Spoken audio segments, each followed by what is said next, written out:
Alright, hello everyone. I am extremely sorry about being late tonight. Yeah, I'm late, yeah. Sorry. Um, so I am extremely late tonight. I am about 25 minutes late. I was, I went over to my girlfriend's father's place and he had dinner and it was just late and my girlfriend drank a little bit, so I drove her back to her, and had to spend a little bit of time with her to make sure she was feeling all right since she was having a headache and not feeling good. So I made sure she got to bed properly and I just got home. So sorry about that, everyone. I wasn't expecting her not to feel well after drinking a little bit.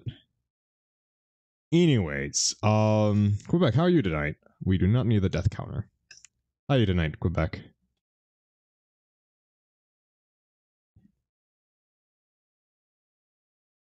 Good, how about you? I'm good, other than her not feeling well, I'm fine. Alright, so tonight we are doing Vigilante Part 2. Or I should say Vigilante Part 2, because there's a Vigilante 2, which I'll have to do Part 1 of eventually. We are slowly but surely getting closer to Doki Doki Plus. The DLC Plus. We are slowly getting closer. Chapters. Oh. 5 chapters. As far as I'm aware, only 2 chapters are out of this, so...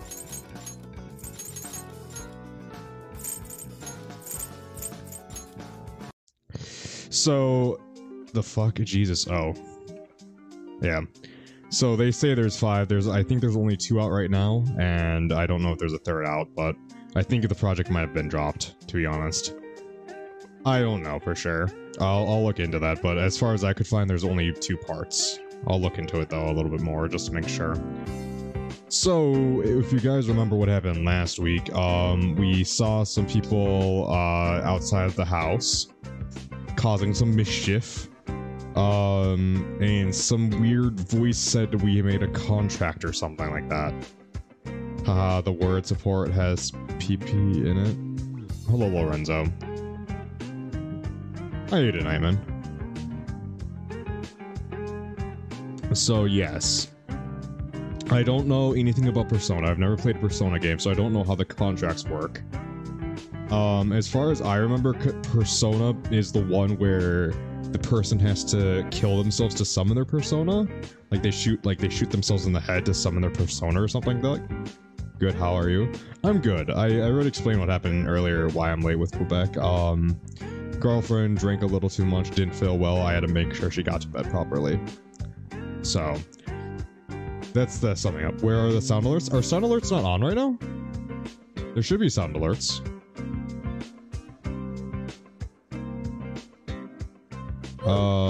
Quebec, are there sound alerts? Yeah, there you go. Quebec sees them. I think I need to boost the volume of the oof one, but I think it's as loud as it is. I can't hear it ever. Yeah. Alright, so let's get into this. The lunch bell wakes me up with its loud ringing.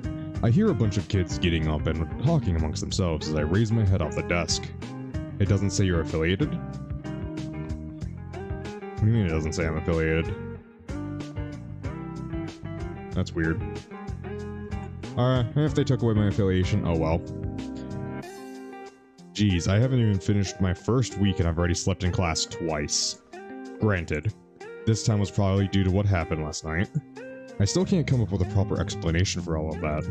The clothes, the voice in my head, how strong my punch was. You'll pulse a pick in general? Alright. Oh, that's right, we got turned into the Joker. That's right, I forgot about that. We transformed to Joker. Which is surprisingly was something I think I would remember, but I'm kind of in a rush tonight. I apologize.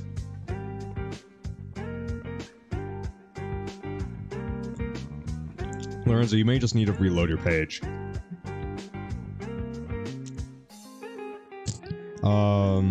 It all still makes no sense.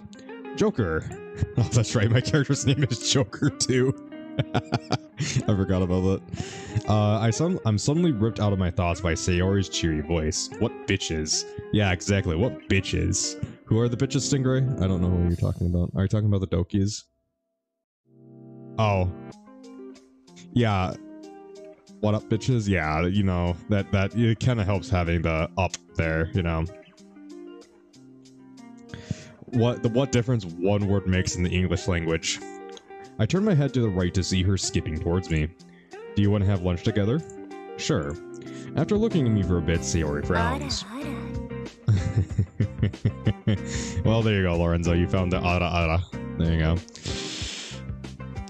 Hey, are you alright? You look tired.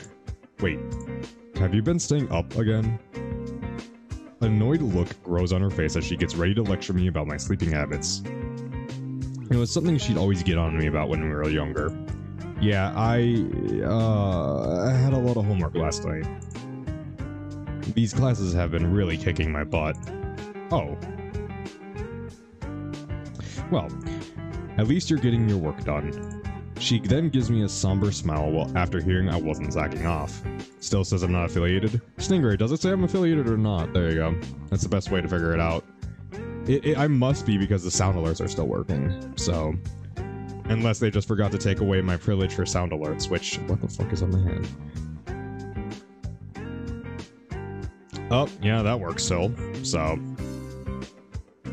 There you go. Looks like she fell for it. I hate lying to Sayori, but it's probably for the best I don't tell anyone about this until I figure it out for myself. God damn, Sayori. So, can we eat now? I start chuckling after hearing her stomach growl. Yeah, sure. I get up from my chair and begin to stretch. So, where do you want to eat? We could just eat here if you don't feel like going anywhere. Nah, it's fine. We can eat somewhere else. I need a reason to stretch my legs. Plus, it's too loud in here. Okay, we can eat on the roof then. It's much quieter up there. The roof might work. Alright, lead the way. Sayori walks out of the classroom and I begin to follow her. I learned at my old school that the roof is the best place to eat at school. It was quiet, had a nice view, and a lot of open space. I'm assuming it's the same for this school's roof. I just hope not a lot of people had the same idea.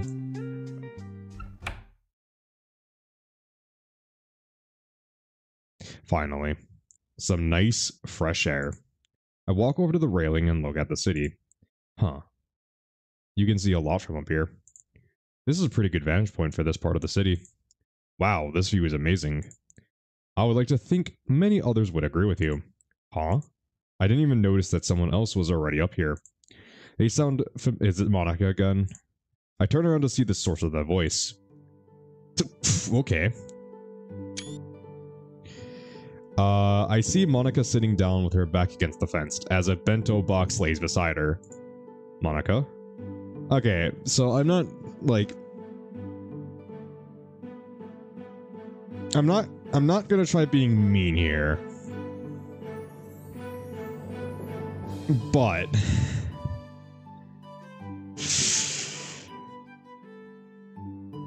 yeah, this...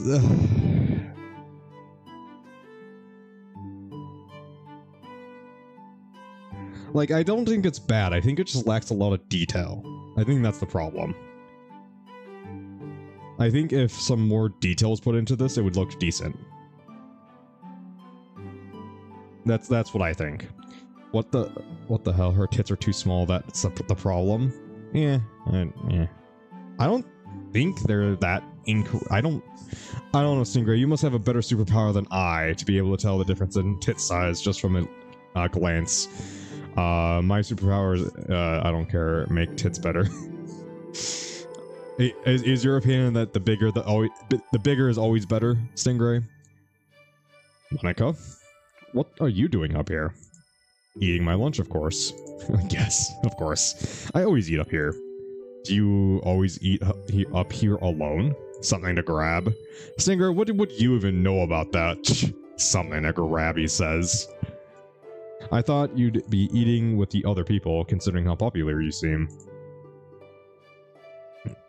Yeah, why not? She blushes at my statement. I can see why you think that, but I actually prefer to eat up here alone. It's much more serene that way. Geez, I'd hate to ruin this peaceful moment for her. Maybe I should take Sora and go some... Can we eat with you? Or Sayori can completely misunderstand what eating alone means. Sure, I don't mind. Huh? Didn't you just say you liked eating alone? I never said it was a necessity for me. I just prefer it. Also, it's with you two. I feel much more comfortable eating with you guys. Well, alright. Yay! Sayori skips happily over to Monika's side as I follow. We both sit down on the opposite side of her. I open up my bento box and place the lid underneath the container. I know some people make their own bento boxes before going to school. I'm not one of those people. Instead, I just buy one from the store in the morning, so the contents are never really that fancy. Upon looking inside, I find it contains just what I thought it would. A few pieces of maki, a ball of white rice, and a small amount of beef teriyaki. I start devouring my food quickly. I'm extremely hungry after all those classes. Although it's probably also because I haven't eaten an actual meal in a few days. The hell? I look up to see Monika and Sayori staring at me. I then realize how I must look in front of them. I'm eating like a slob in front of these girls. To try and fix this, I continue eating but at a much slower pace. This change causes them to giggle to themselves. Well, this is embarrassing. After a few seconds, the girls stop giggling and continue eating their meals. I notice that they're also eating bentos. I'm a little curious as to what's in them, so I take a peek. Sayori's is almost exactly like mine, so she most likely bought hers as well. That's to be expected from her. I doubt she knows how to cook. Monika's, however, is a bit more interesting. It seems to contain tofu squares, some white rice, and a section made specifically for a small salad, all toppings off with being inside a fancy red box. Weirdly enough, there's no meat. Oh, that's right, because she's vegetarian. I've never seen a bento box without some type of meat, even if it's just sushi. She must have made this herself. Its quality is extremely high. Okay, I should probably stop analyzing other people's food now and just eat my own. After a bit of time has passed since we've all finished our meals, Sayori and Monika have been chatting with each other about the club and such, which just leaves me with the question that's been bothering me for the past few minutes. Why does Monika like to eat on her own? She seems to love socializing with others, and she's also pretty popular, right? I could just ask her about it if I'm that curious. I wait for a pause in their conversation. Hey, Monika. She looks over at me with those gleaming emerald eyes of hers. Yes, Joker? Why do you come up here by yourself? I know you said you liked the serenity of being alone, but you seem to really like being around others. Oh, trust me, I do. It's just... sometimes it can get a bit overwhelming, you know? Overwhelming? What do you mean by that? Well, as you're aware, I'm considered popular here. Because of this, people are often very quick to strike up conversations with me. Talking to so many people in a day can be a bit draining, and I suppose I don't have the heart to tell others that I don't want to talk. So she's an introvert. I also don't want to give a poor first impression of myself, since first impressions is all I really give to most people. Because once they talk to me, they never talk to me again. Kinda like they don't really care about being friends with me, but just want to bragging rights to say they know the popular girl. Despite how everyone sees me, I'm not really popular. I just get good grades and have good looks to most people. So they talk to me because of those things. Never because they actually want to be my friend or get to know me. Silence takes over for a few moments. No one really knows what to say. I'm sorry that it's like that for you, Monika. Sayori leans over and gives Monika a hug. It's okay, Sayori. A smile grows itself back on her face as she breaks away from the hug. It's something I've learned to deal with. It just feels really good to finally get it off my chest. I really want to say something, but I have no idea what. What should I say after all of that? Screw it. I have to say something. I'm gonna make a quick save here, just in case they actually make me choose something. Oh, no, they didn't. Let me do this real quick. Because it's bound to happen eventually, so I'm going to open up the Twitch page early.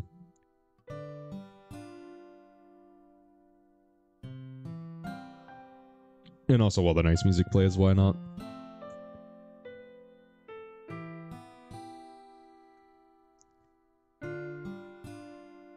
Alright, there we go. I'm really sorry, Monica. I had no idea that. It's okay, Joker. You don't have to be sorry. You were just curious. The smile on her face becomes even brighter. It feels very genuine. I hope that me, Sayori, and the rest of the club can help you with that stuff. Jeez, I sound so awkward. I don't usually talk about serious stuff like this. Granted, I suppose it wasn't too serious if she's able to smile about it afterwards. I just don't understand how people could treat her like that. Do people really talk to her for bragging rights? I'm starting to see how important the literature club is to her, and I'm starting to appreciate her tricking me into joining. Since it seems like I'm not the only one who could use some more friends, I might as well help us both out and befriend her. I feel like... Uh-oh, bell time, motherfuckers.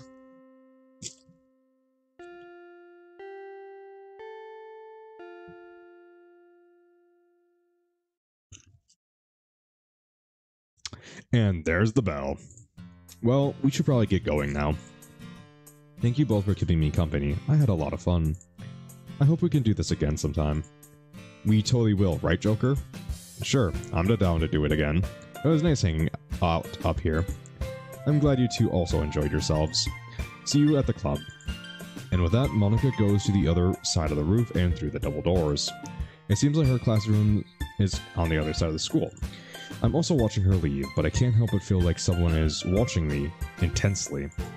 I look to my right and see Sayori staring at me with a smug look on her face. What are you looking at me like that for? You like her, don't you? What?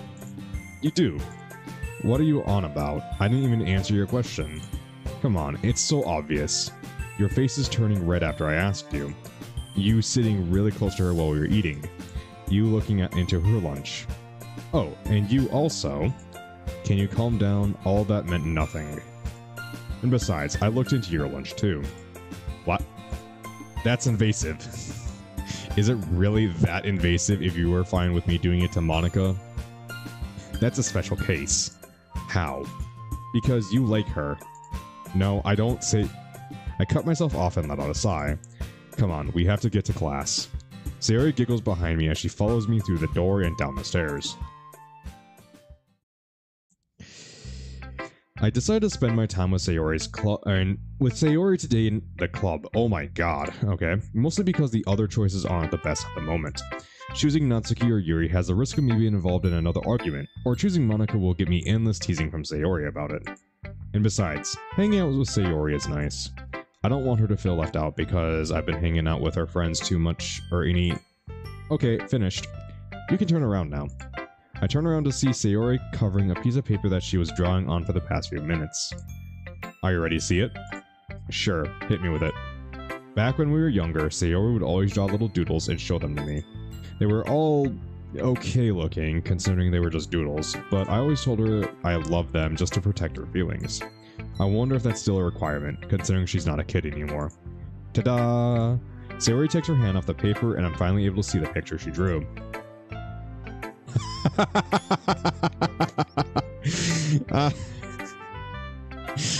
Oh god. That's funny. Sayori, what is this?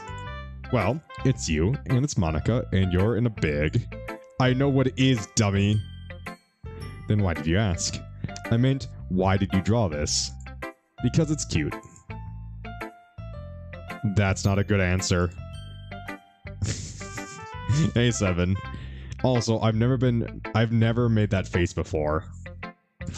What are you talking about? You're always making that face, the resting bitch face. You're even making it right now. I grab the paper and crumple it up. Wow, my masterpiece. I can't let Monica see this.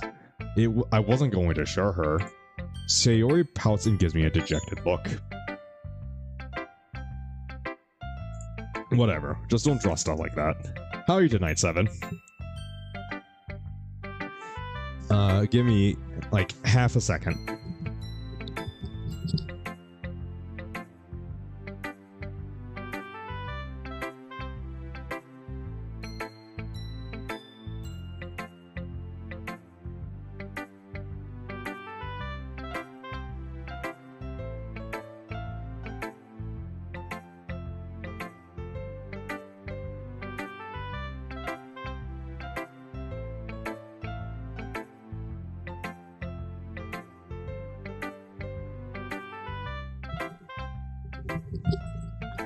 Okay, you guess?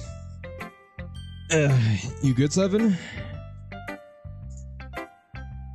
You need to talk about anything, let me know, man.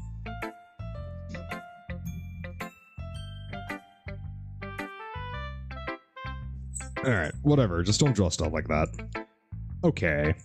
I put the crumpled piece of paper in my pocket for the meantime. What about me? Did I never ask you, Stingray? How are you tonight, Stingray? I'm sorry about that. How are you, Stingray, even though you're a mod and you're always terrible?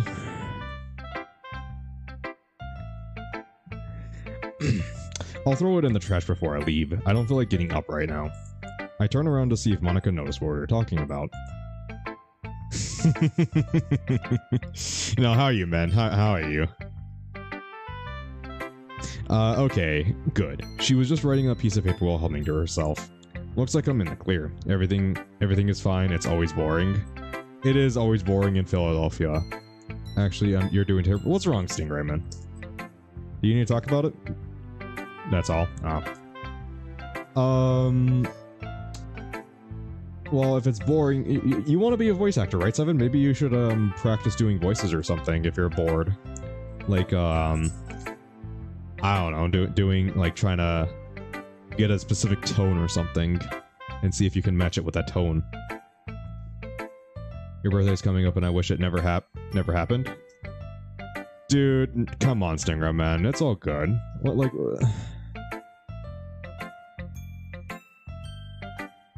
Like, are you just, do you just not want to celebrate your birthday, or is something happening on your birthday, or like, what's wrong, man?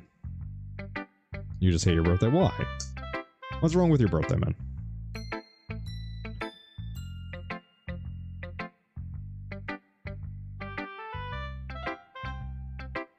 We can talk this out, man.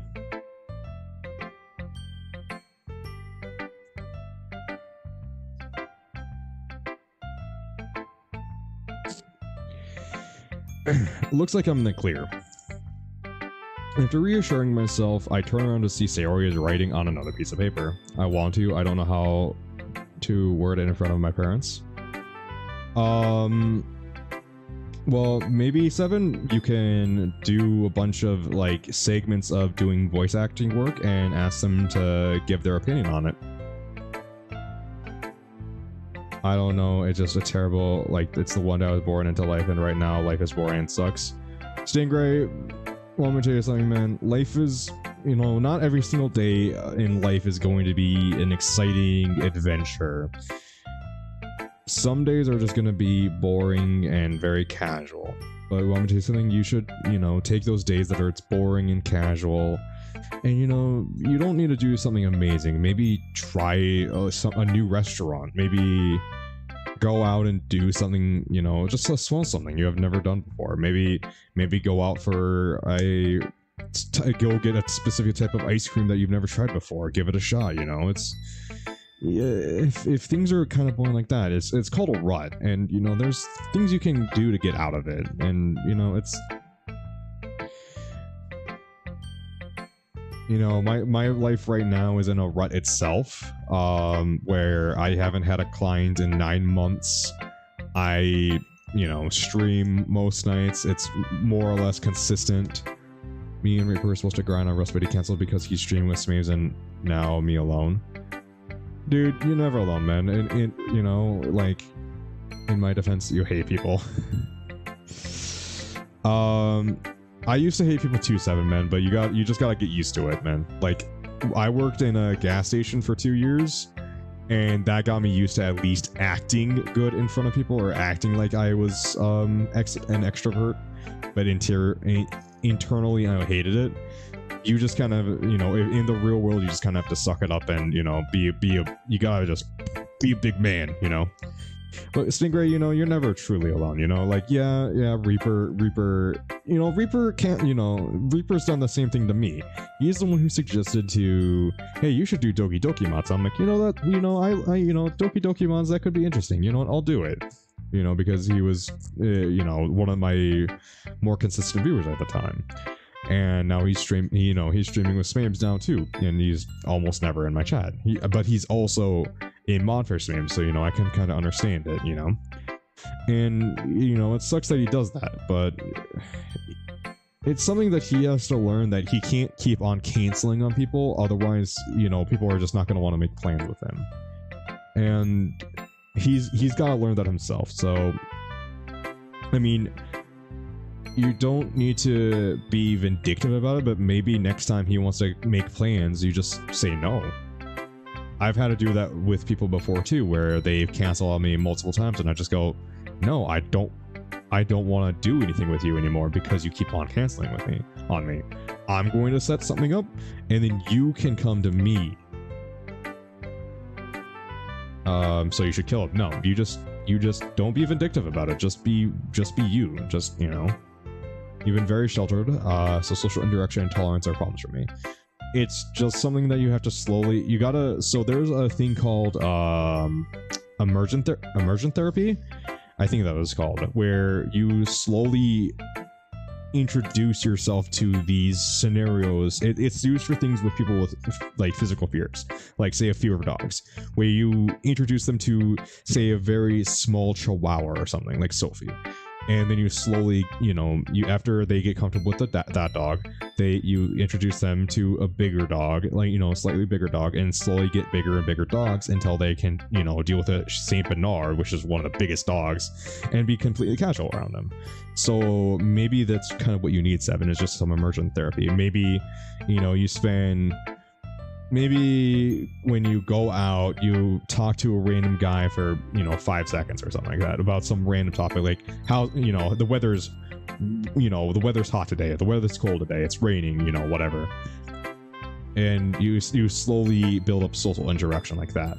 I got thrown in the deep end by going to a gas station and just having, you know, not talking a lot to having to talk all the time. It was very difficult to adjust, but if you can kind of take it more gradually, you know, take it, man, if you got the time. Hello, Cerberus. Speaking of dogs, yeah, Cerberus, how are you tonight, man?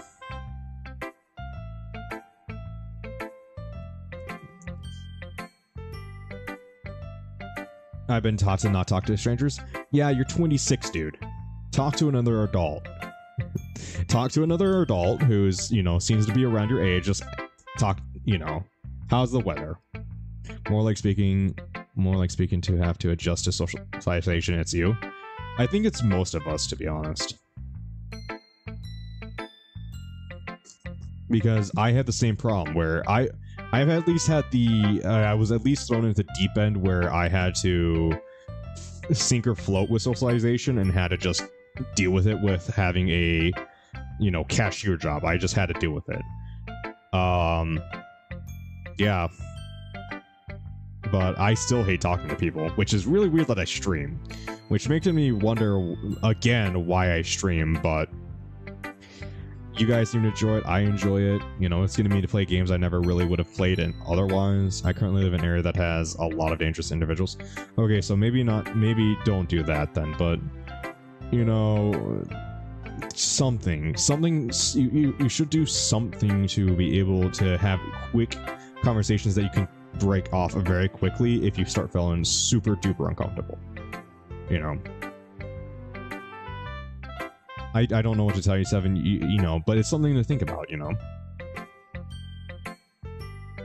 I accidentally fell in a VC yesterday. What do you mean you accidentally fell into a voice chat yesterday? How do you accidentally fall into a voice chat?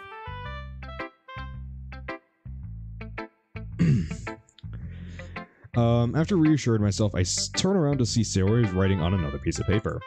I fell asleep, sorry. Oh, yeah. No, it's all good, man.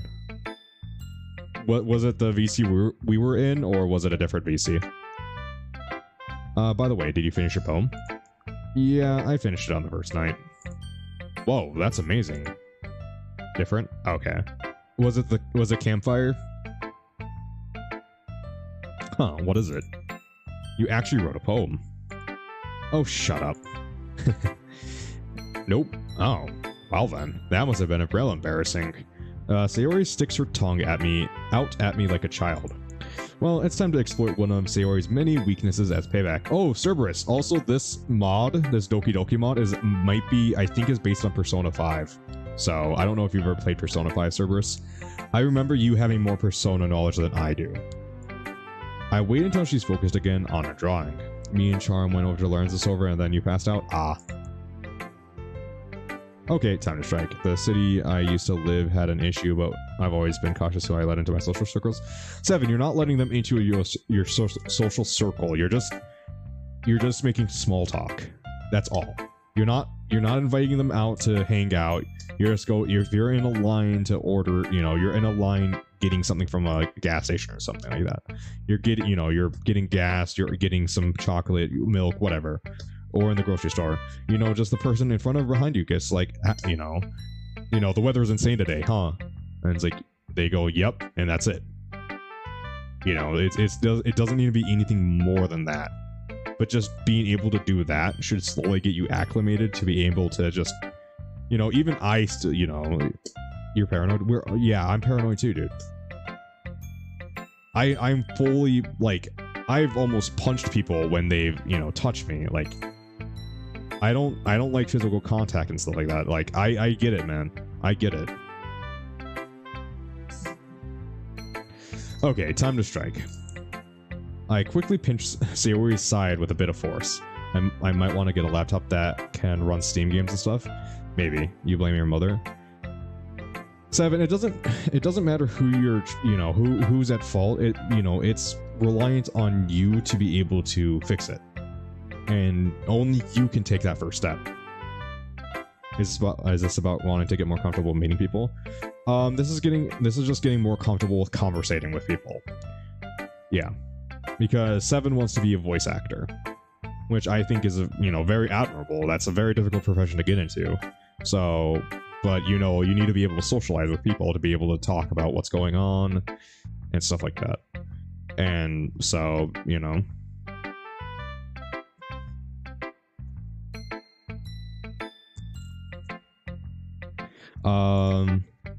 I'm not saying that. Sayori squids and jumps in her seat, accidentally flinging her pencil across the room. I can socialize, but just can't start a combo. I'm the same way, Stingray. Like, if people are, starting the topics for me, I can keep on going about a topic. I just, need the initial topic. Without the initial topic, it's very awkward for me to start a conversation because I don't want to, because I'm not an extrovert. I don't want to force a conversation on someone who doesn't want to conversate. The exception being my girlfriend, obviously. So it's really, I don't think that's something I'm ever going to be comfortable with, but that's just because I'm a very strong introvert. But, that's just something sometimes you just have to do. The fuck is so funny? You guys laughing at my stretch marks or whatever. Hello, Dev. It seems like you're already high. That's good to know. How are you tonight, Dev? When I go out to a restaurant with family, I tell the waiter what I want to order. That's a good start, 7. That's a good start. Stretch marks are okay? Yeah, stretch marks are, I don't care. My girlfriend has stretch marks, I don't give a hoot.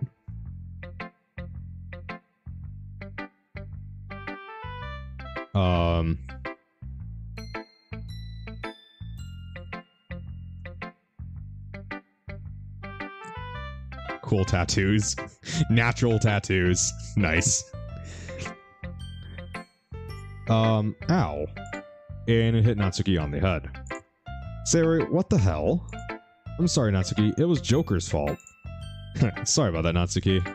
Are you alright? Yeah, I'm fine. Dummies. Natsuki rolls her eyes and goes back to reading her manga. Doing good? That's good, man. Bubblegum bitch. Yep, the bubblegum bitch. Monica and Yuri smile before going back to their activities as well. Okay, everyone. I think it's about time we all started heading home. I hope you've all been working hard on your poems. Monica looks in my direction. And I hope some of you actually started on your poem. I feel personally attacked. Good. That was my intention. Hey, that... Good. Bye, everyone. No. Yes. Yes, Quebec. And just like that, everyone starts packing up their bags. She's really good at cutting me off. You should start packing up too, The tone of her voice sounds condescending, but I know it's just to tease me. I'll get you back for this. I'm looking forward to it. With that, she walks over to her desk at the front of the room. I begin to pack up my things now, much later than the other girls, Natsuki and Yuri have already left the club room. Sayori seems to be waiting for me at the door. Again. Hurry up, slowpoke. I sling my bag over my shoulder and meet Sayori at the door. Make sure you have your poem ready by Friday, you two. I'm looking forward to seeing what you wrote. Alright, Monica. Sayori and I begin to walk down the hall, turning around to wave Monica goodbye. As I turn around... Wah! I quickly turn back to Sayori. She's falling down. Time comes to a standstill as I rush over to catch the book she was holding. But in turn, Sayori falls to the ground face first. I look at the books in my arm. I don't think I picked the right thing to catch. No, you didn't! You picked the wrong thing to catch. Monica runs over to us. I imagine she's worried. Sayori, are you okay? Yeah, I'll get up. Just a few more minutes. Well, she must be fine if she's joking around like that. Monica helps her up as I stand there with her books in my hand. I feel really guilty that I didn't catch her instead. I'm sorry, Sayori. Huh? For what? You caught my books. I mean, yeah, I did. But don't you think I should have caught you instead? You're way more prone to taking damage than these books are. Oh, I guess you're right.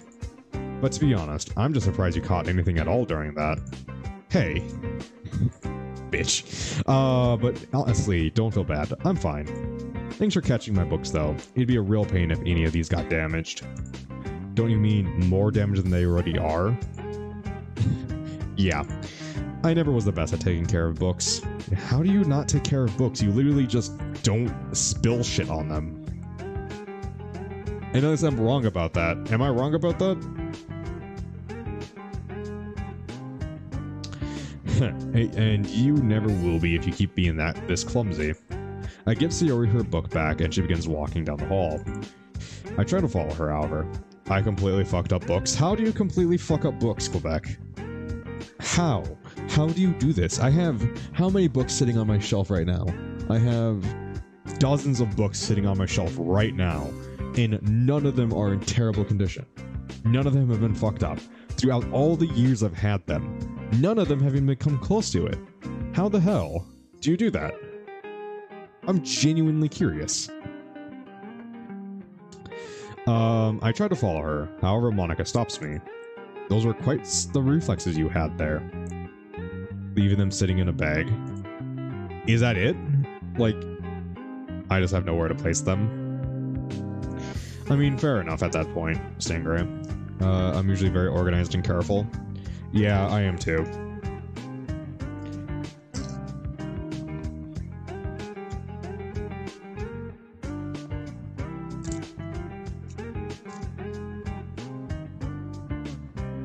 Actually, it's actually me being so organized is actually a problem because whenever I do lose something, I become very paranoid about me losing it because it's like, how the hell did I lose this?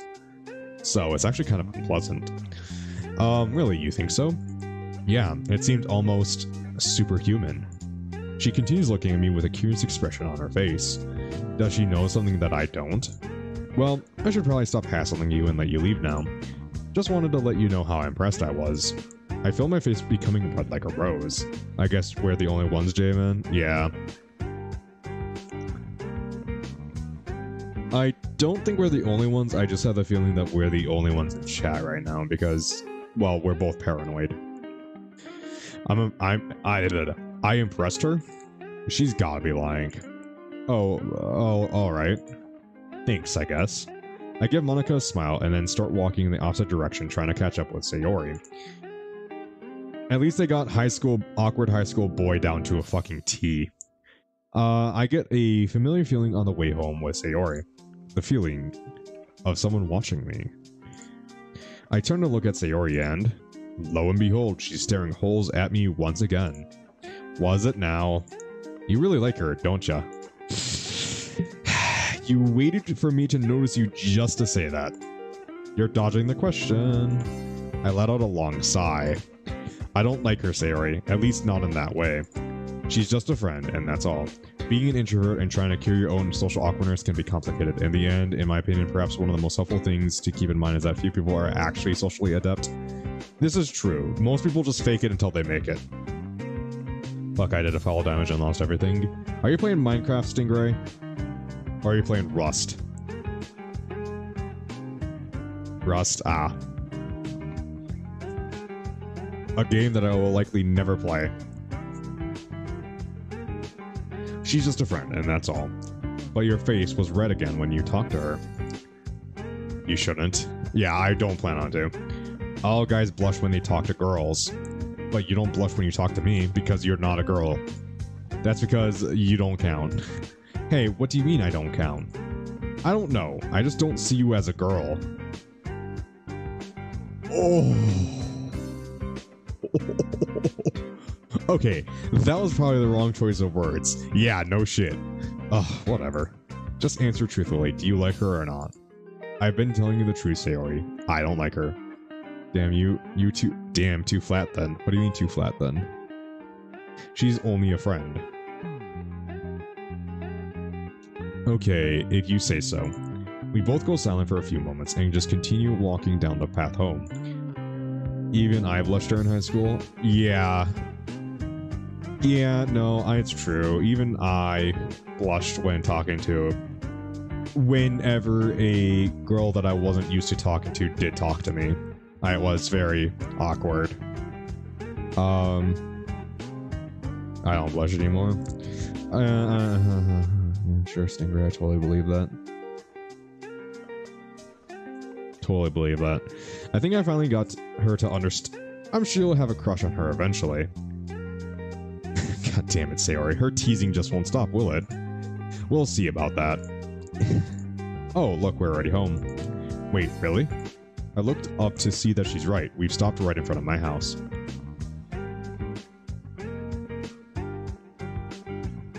Stingray, yeah, Stingray, don't worry. I totally get that, man.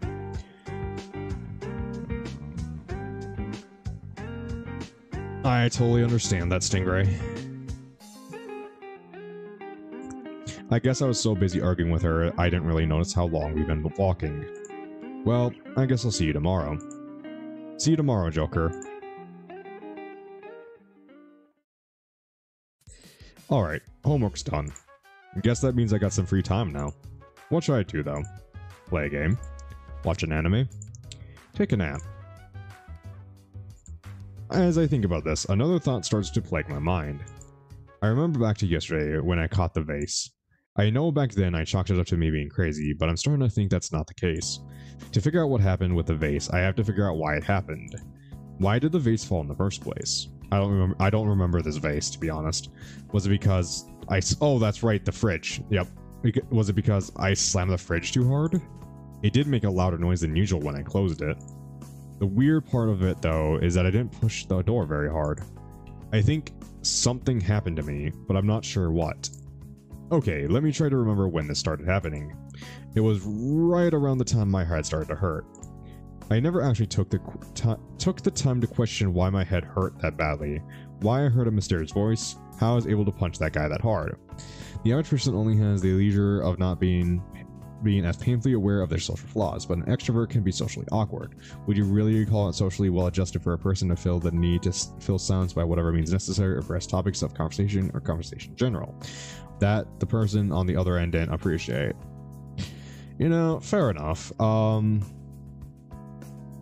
I suppose it's less. Well, with social extroversion and introversion, isn't the way it works is that it's not talking about the flaws. A social extrovert more gets the energy, like their energy from communicating with people, and when they don't get the communication with people, they start feeling more kind of like sluggish and like slower, kind of. Well, an introvert is the opposite way, where an introvert gets their energy from not interacting with people and kind of having their own alone time, and when they do have to socialize with someone, that energy gets drained. So it's kind of a yin-yang kind of situation. Isn't that what it is, and not necessarily about the social awkwardness of the person itself from my understanding? I might be wrong about this, but that's kind of my understanding, is that it's more about the energy, the way you expend or get energy from conversating, than the actual conversation itself. I need to do parkour in this game, and one wrong move, I will fall to my death. But once I'm done, you'll get higher tier loot. I mean, fair enough. That's kind of what all games do. Yeah, exactly. It's important to recognize as an introvert what drains your battery more. Yeah, and it's definitely for me, what drains my battery is having to talk to strangers constantly. It's not bad. Like, interacting with people is also very draining for me. When it's online, it's not that bad, but it's still, when I had to deal with like voice chat for me in a large group of people that I don't know is extremely draining for me. However, if it's a small group or a group that I know very well, then it's not that bad, but it still drains me. So that's how I know I'm an introvert. Oh, someone else got the loot before me. Yeah, that's just how the game is, Stingray, you know. That's why I want to have a kind of Rust-like game, but instead of people, it's AI. I think that would be a very interesting experience, like building, like, and not like a zombie survival or anything like that, like a situation, like one of the games I've seen is one where it's an apocalypse, but it's by robots, and I think it looks interesting. However, I've read reviews and it looks like there's not much meat to it. It's very bare bones, and it's kind of unfortunate. Conversations about things I really despise drain you the most. Yeah.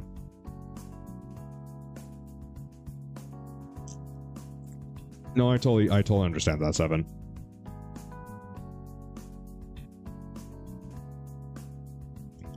But the thing is, introverts, I think, need to be able to build up a resistance to it.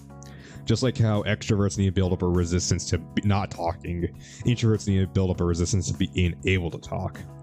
And it eventually kind of levels itself out.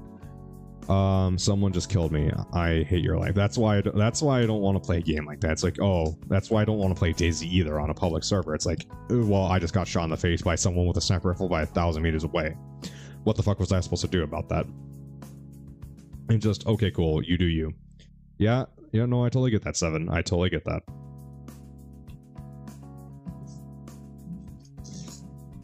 So, but yeah, just being able to build up that kind of resilience to being able to at least fake it for when you need to, I think is kind of important for an introvert. So maybe that's something you should maybe try building up. Like, you don't need to turn into an extrovert. You don't need to be, you don't need to be able to be this, smiling car salesman.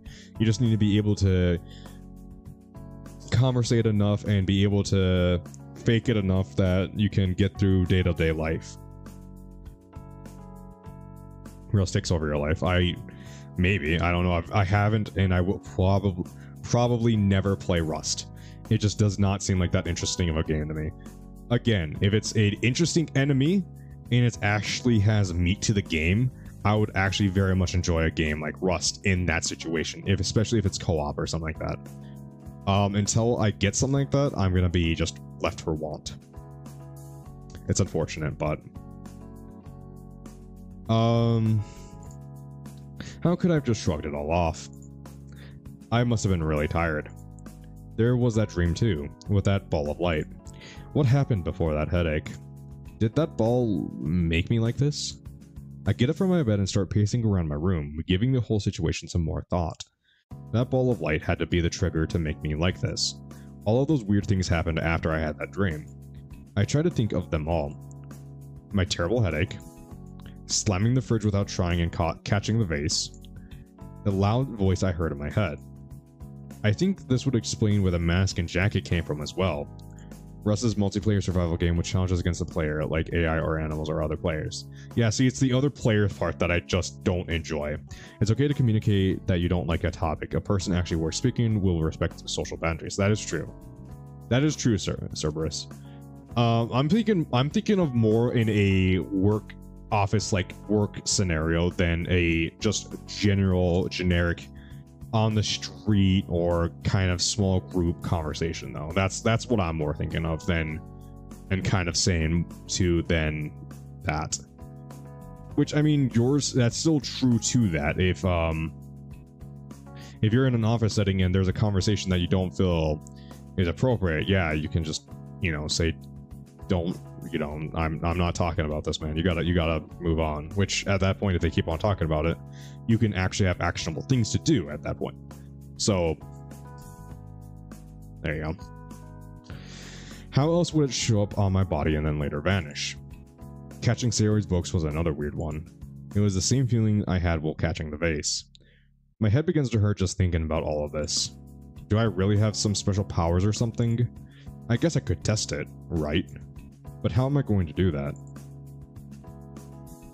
Wait. I slammed the fridge really hard without trying to, and I was also able to knock a guy out with one punch. So that would mean my strength has increased. I guess I could try testing that, and I think I know how to do it. Some of the dumbbells would probably be a good way to test this, but considering I don't work out at all, there's none in sight. So this couch will have to do. I tried lifting the couch before to move it and it was pretty heavy. It is true that it can be hard to balance between being assertive with keeping the peace with people you have to interact with. Yeah. Yep, that's very true. Because I am a person of extremes, unfortunately. So I'm either very assertive or I'm very passive.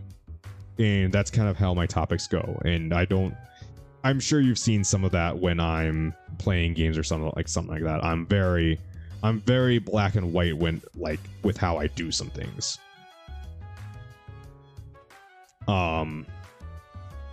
Yeah, it's hard for me to get that balance. I still have trouble getting that balance even after all these years.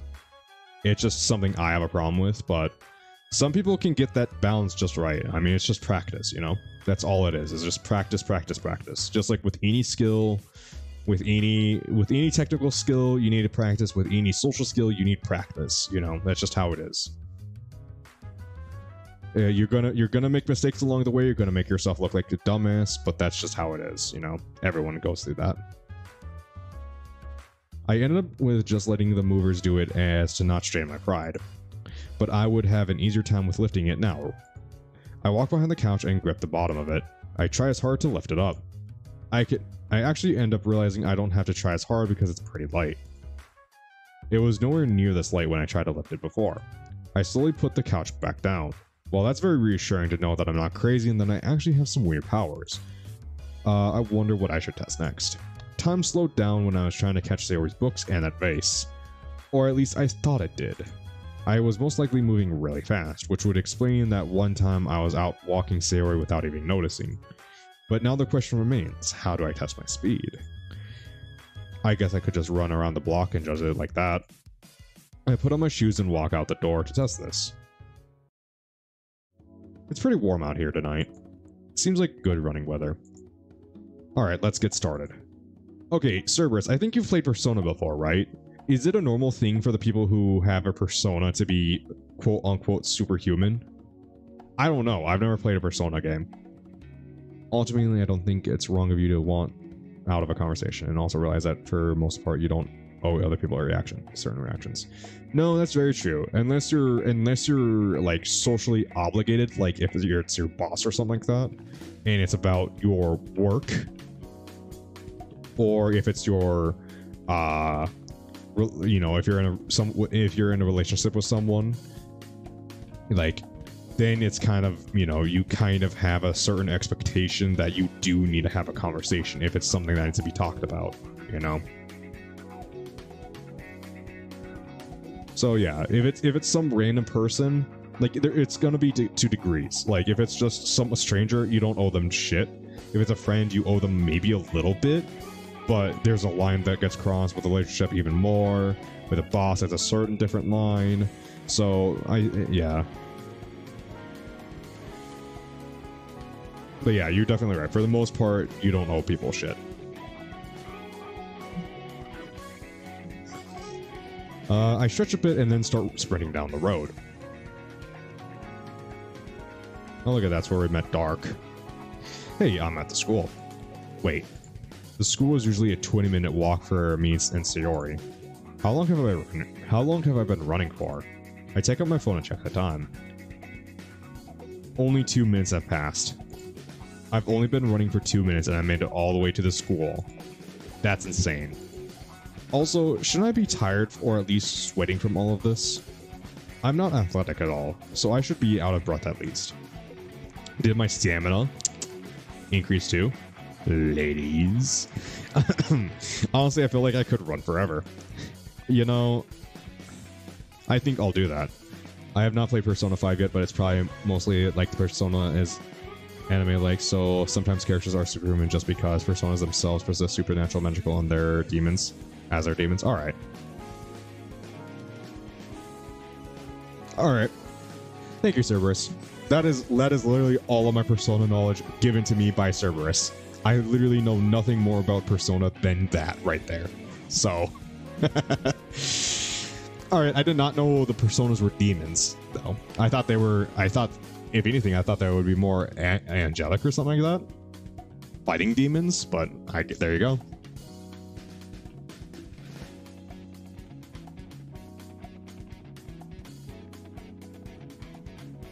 This feels amazing. It feels like I could run forever. I feel infused with the air. You know, I should probably stop. I still need to test out my other abilities. I stop running and look around. Where the hell am I? Jeez, I really zoned out there when I was running. I didn't think I'd run so far that I'd end up in some random forest. Well, I can just try running backwards. Reaffirmation. What do you mean reaffirmation? 7. Oh, are you reaffirming what Cerberus said? That should work. I get down in the sprinting position and begin running back to my house. Alright, I'm back. That didn't take long. And I'm only now starting to feel a little bit tired. These powers are awesome. I wish I had that much strength and speed. Yes, alright. Alright, thank you, 7. Thank you, Cerberus. Thank you, 7, for letting me know about that. The enhanced strength, the enhanced speed, and the increase in stamina. What else do I have? You know, now that I think about it, catching the vase and catching Sayori's books felt a little bit different to each other. No, you got it. They're like spirits, generally from Earth mythologies. Persona is a sister series to Shin Megami Tensei, where they're all just called demons. Okay. I've never played Persona or Shin Megami Tensei. I wonder if I should actually try playing one of those sometime. Maybe I'll do that on stream sometime.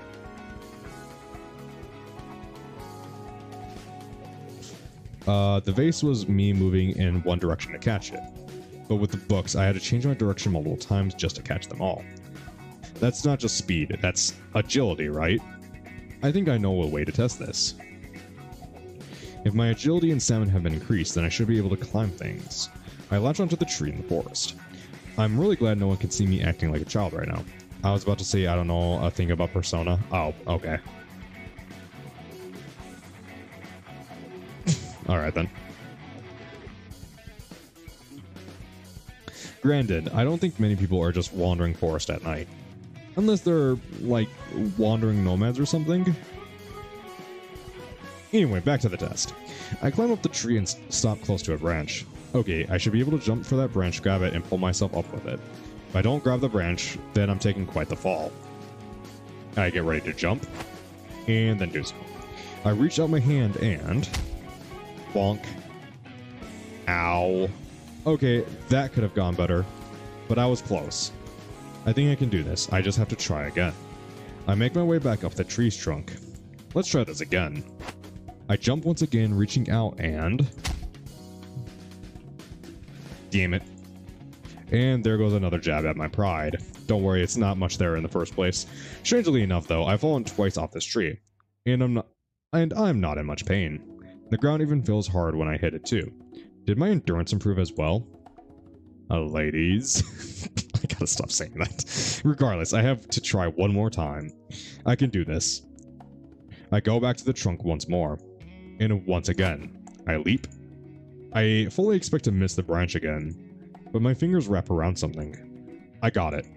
I find myself hanging off a tree branch about 4 feet off the ground. I don't know if there are any women in the chat. There might not be any right now, and there probably won't be any that watch the VODs, but it's a joke.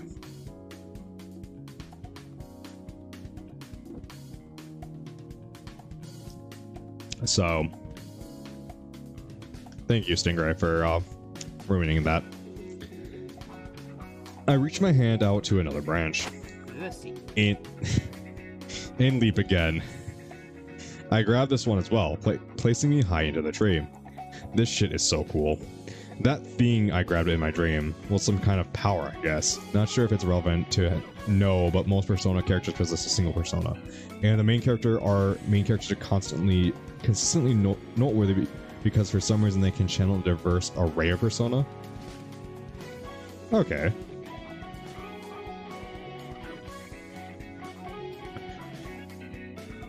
Alright, that's interesting. So I wonder if they're gonna do the... So it seems like so far they're gonna be just doing one persona, quote-unquote persona. I don't know how they're doing this exactly, but it seems like he's very much just learning his powers. And in the Persona universe, it seems like they know of the personas, it seems like, with you saying that. Because most Persona characters possess a single persona, so I'm gonna guess it's not uncommon to possess a persona. And the unique thing about the main characters is that they can swap personas. So... interesting. I thought they were just unique being able to have a persona. I let go of the branch and land on my feet. But now another question is left. Hello, Charm. The MCs do have a signature persona. Joker's name is Arsene, which I only know because of Smash. Yeah, I've played against Smabes in Smash and he kicked my ass with Joker. Hello, Charm. How are you tonight? Are you still high from stuff, or are you... Whammon has arrived. Yeah, no. It's a very special in-universe that these characters can channel personas. Okay, it is very special in-universe that these characters can channel personas. Alright, so it's very special that the characters can channel personas, and then the main characters are even more special because they can diversify their personas. So they're special within the special. Got it. I crashed last night after everyone left. I had a bit of a breakdown, if I'm honest. Why did you have a bit of a breakdown, Charm? Are you okay? You okay, Charm? You need to talk about it?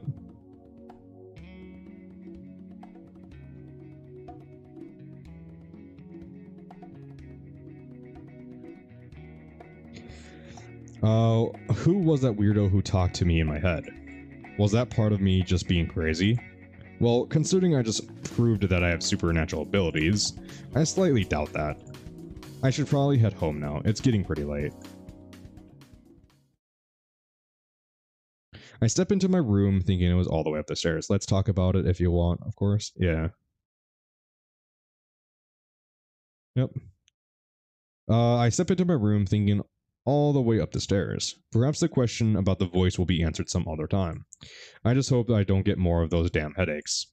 They're worse than a broken leg. Persona 3 is the best because dog name Koro Maru can channel Persona, and that Persona is Cerberus. Oh my god, that is fantastic. You know, that is beautiful. That is truly beautiful. Yeah, see, I don't know any of this at all. You know, I wonder. Okay, I just had a thought of something. I wonder if I can actually get it so I can... I'm curious about this. Okay. I just had a thought.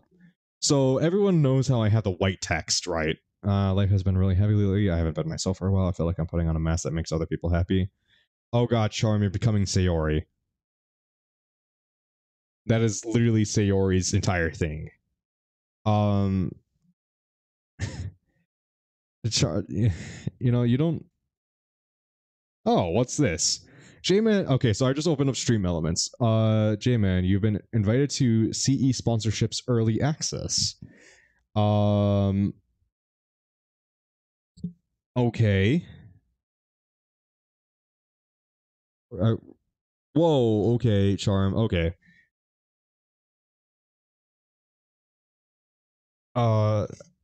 Charm, I think you need to talk to someone about this, man. You know, that's nothing to joke about, you know? Like... You really should go talk to someone. Like you might need to go talk to your parents or something about like something like that, you know? That's actually quite serious, Charm.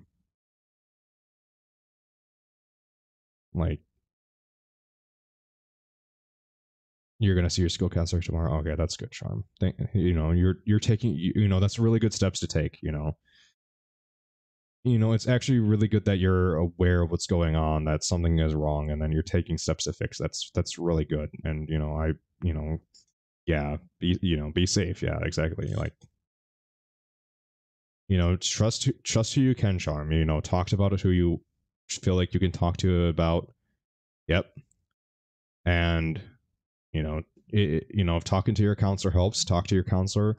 Just do things that make you feel that make you feel like you don't need to put a mask on, that make you feel like you can just be who you truly feel like you need to be. Yeah. And you're important. Yeah, you're important. Like, everyone here thinks you're extremely important, Charm, and we all want to see you get help that you need to get, if you need any help. And I'll do what I can. I may not be able to do a lot, but I'll do what I can for people.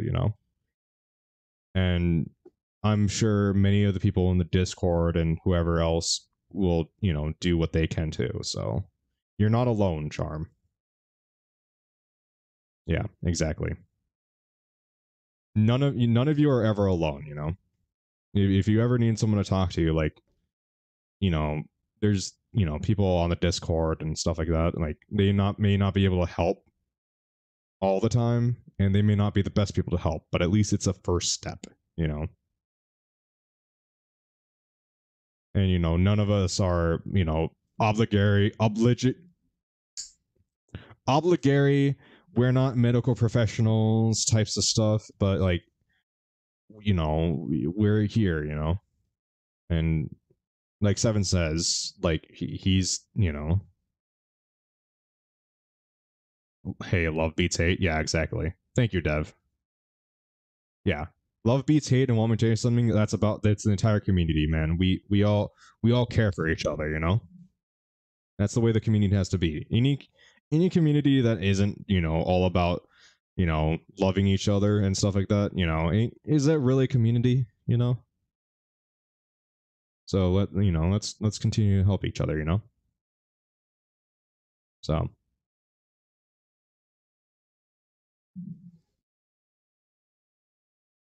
all right. Um. Uh.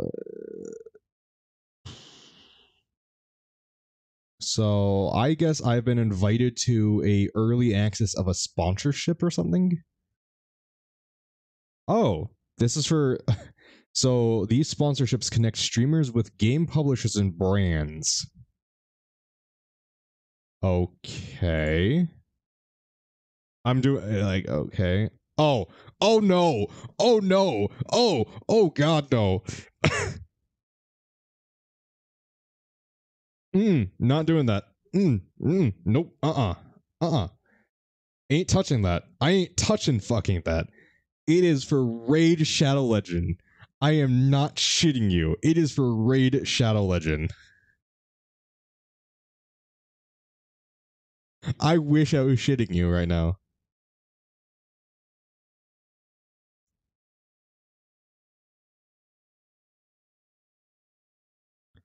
Yeah, I'm not touching that.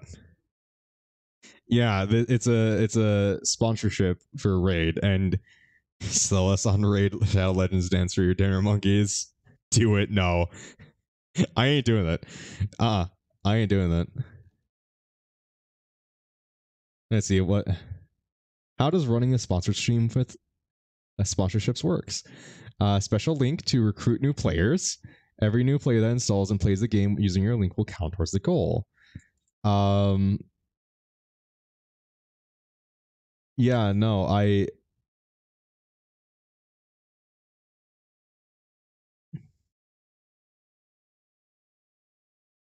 yeah, no, I'm not doing this. See, I have something I want to see you hit a goal. Do you have to play on stream? I do have to play it on stream. Yes. I would have to play it on stream for a couple hours. Fuck this shit, I'm out. I am not doing that. I will tell you right now. If I ever take like a sponsored deal or something like that, it'll be for something I actually like and want to play. Um, I will never play Raid Shadow Legends. Um, I genuinely despise games like Raid Shadow Legend. I would love to see you forcing your begrudging way through some crappy mobile game, trying your best not to bad talk it, ultimately failing, getting dropped by the deal. That would totally happen.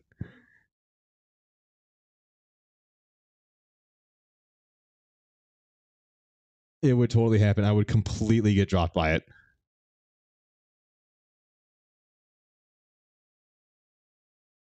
Um,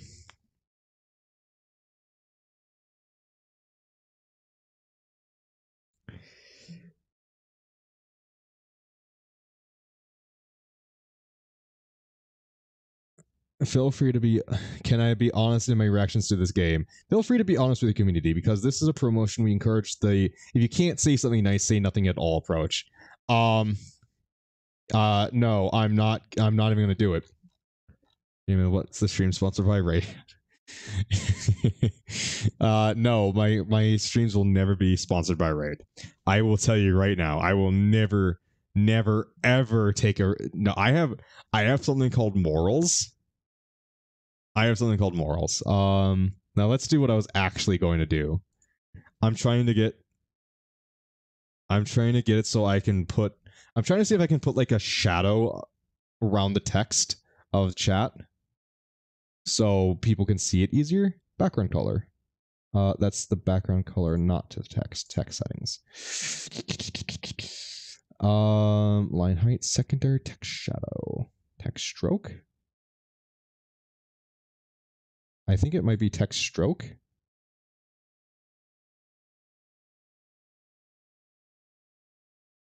Don't worry, guys. I'm stroking the text.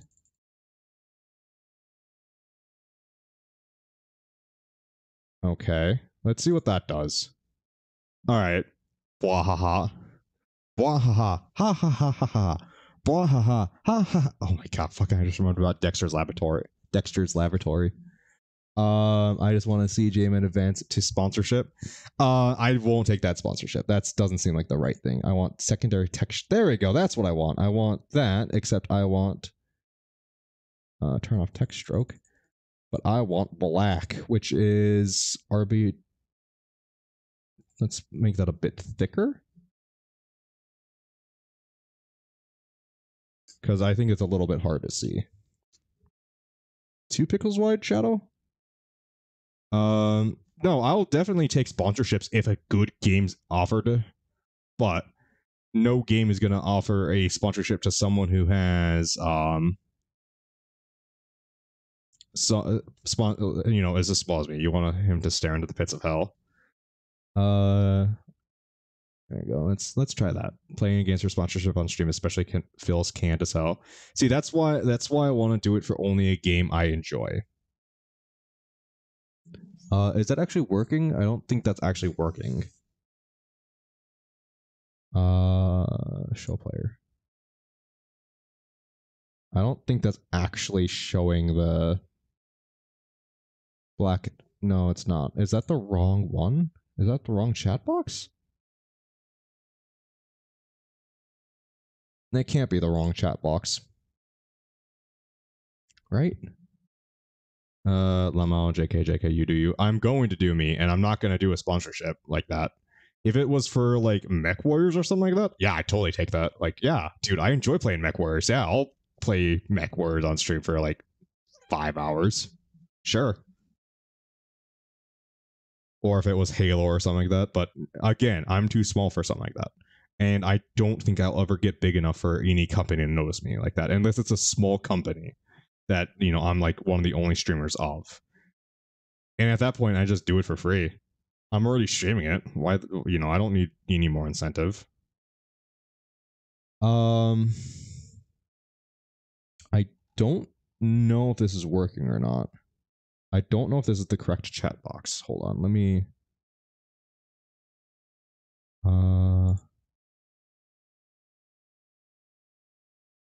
I'm entertaining myself as much as imagining having to play Cell Legends periodically with the energy of having to check in on some pathetic little Tamagotchi that you don't actually care about. And chicks dig giant robots after all. That is true. Chicks do dig giant robots. Rage Hunt's like, be like, dude, Rage Shuttle doesn't even know who the fuck I am, and they will never see this video.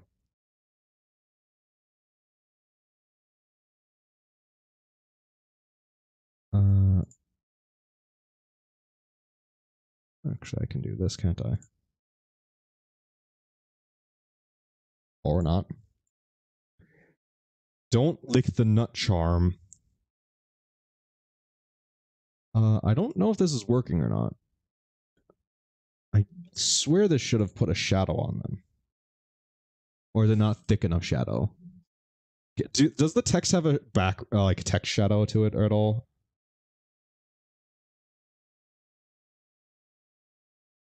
Is that raise fire emote? What do you mean raise fire emote?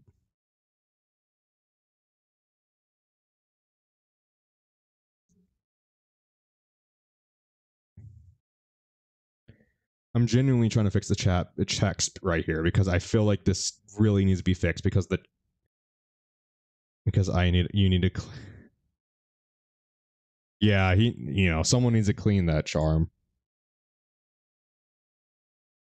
All right, let's make this 5 pixels. I feel like that's too much. 4 pixels.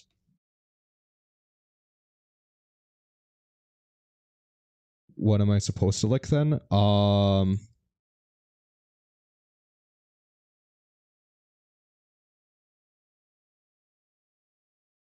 hold on. Is this not the... Okay, so F5F.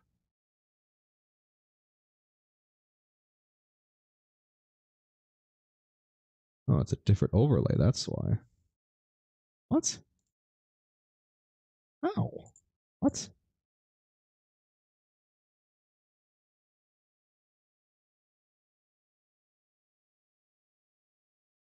How is that a different overlay? I'm so confused about this. Hold on a second. So is it this one? Oh, that's unholy.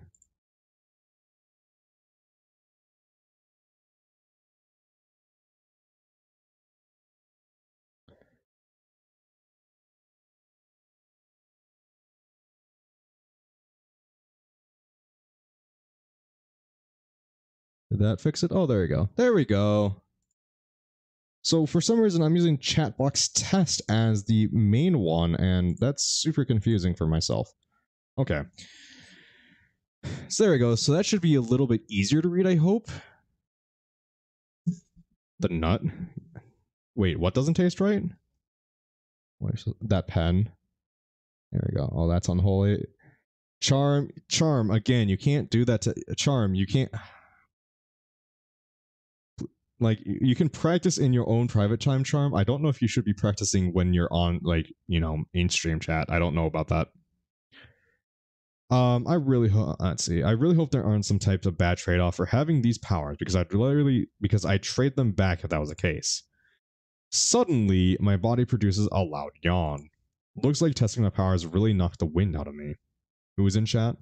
Who is in chat right now? Stingray, Cerberus, Afternoon, Quebec. Have you ever found your nut button, Jamin? So, Cerberus, I have a superpower, Cerberus. I didn't tell you about this. It turns out, so there's a bit of backstory to this. According to Blaze, because I play Doki Doki, I am a anime protagonist. This has been determined that I'm an anime protagonist because of Doki Doki. I have a superpower, and it's the ability to be able to find the G spot, and that's my superpower.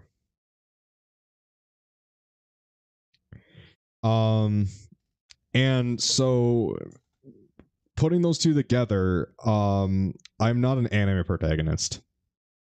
I'm a hentai protagonist. Find the G spot on the Frieza fruit. Find the G spot on anything. On anything, I can find the G spot on, I guess. Doki Tuber, shut the fuck up, 7. So yeah, I guess I'm a hentai protagonist. A guy can actually find the G spot. It's genuinely actually not that hard. It's not that hard. Like, you know, I joke about that, but it's actually not that hard to find it. Like, all I did was look up, like, anatomy and, like, went, oh, that's how you do it. Okay. And, like, it's not hard. Just look up anatomy, look up a video, and just do what they do. Let me have fun, damn it. No. No, 7. No fun. No fun allowed. I thought I had more stamina, though. Went and made me some steamy potatoes. Dude, potatoes are so good. Potatoes are one of the best foods out there. Like, what can you get from potato? You can get baked potatoes. You can get steamed potatoes. You can get French fries. You can get mashed potatoes. Lucky it's horny night, so I have a reason to be horny. Stingray, you're always horny. I guess everything has a limit. I did do a lot tonight, and this was the first time me doing something like this. Out of context. Very inappropriate. I look over at the window, remembering what happened the other night. Unfollows. See ya. Like, if someone doesn't like watching, you know, like, don't... Charm, no! Oh no, Charm found the eggplant.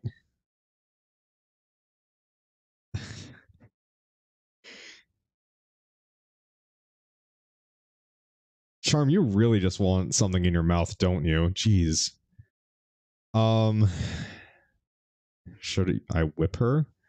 Stingray, we don't need your kinks added to this. Maybe I should look out of it again. Who knows? I might see that girl again. Piss off. Hey, I'm not... Wait, are you telling him to piss off or to me to piss off? I was once joking about that, but to my surprise, something is happening once again. Or rather, all I see is that girl. She is sitting on top of a building with something in her hand. To him, alright. It looks like a rifle? At this point, I'm not surprised she has a gun, but I am surprised to see her using one that isn't a handgun. And she seems to be aiming at someone. Charm. Oh my god. I look to see who her target is. A man is running in all black with a large bag slung over his shoulder. Titties. Titties are awesome, yes. I'm assuming he just robbed someone. I suddenly see something small and quick hit the man. What was that? Suddenly he falls to the ground. He doesn't look dead. He's still moving slightly. I think he was just knocked unconscious. Horniness. Yeah, Charm's horny right now. She wants something in her mouth right now. And she can't have anything in her mouth, so she's just kind of going insane. I look back up at the girl. She stops aiming her rifle and proceeds to put it away. She must have shot him with something. I think the small object was a tranquilizer dart. She jumps off the roof and lands perfectly on her feet. Like how I did when I jumped out of the tree. What the fuck is that? Football? Oh. Charm, get a banana. No.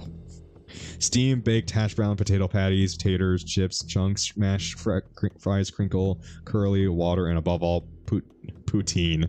Of course, poutine. Fucking Canadians, man, are fucking disgusting. Ugh, that is the one thing I refuse to eat while in Canada, is poutine.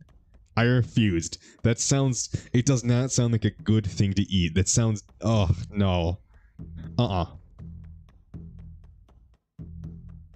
Canadians, man. Fucking weirdos. Water. It was supposed to be wafer. Yeah. There's also steak fries. Me being here alone in the horny village waving a please join sign. No, also, don't forget, you can make vodka from potatoes. We are all weirdos. Yes, we are. We are one community of weirdos, and that is why we've gathered together. I see her run and jump down the road, leaving the man on the floor. On the road, you mean?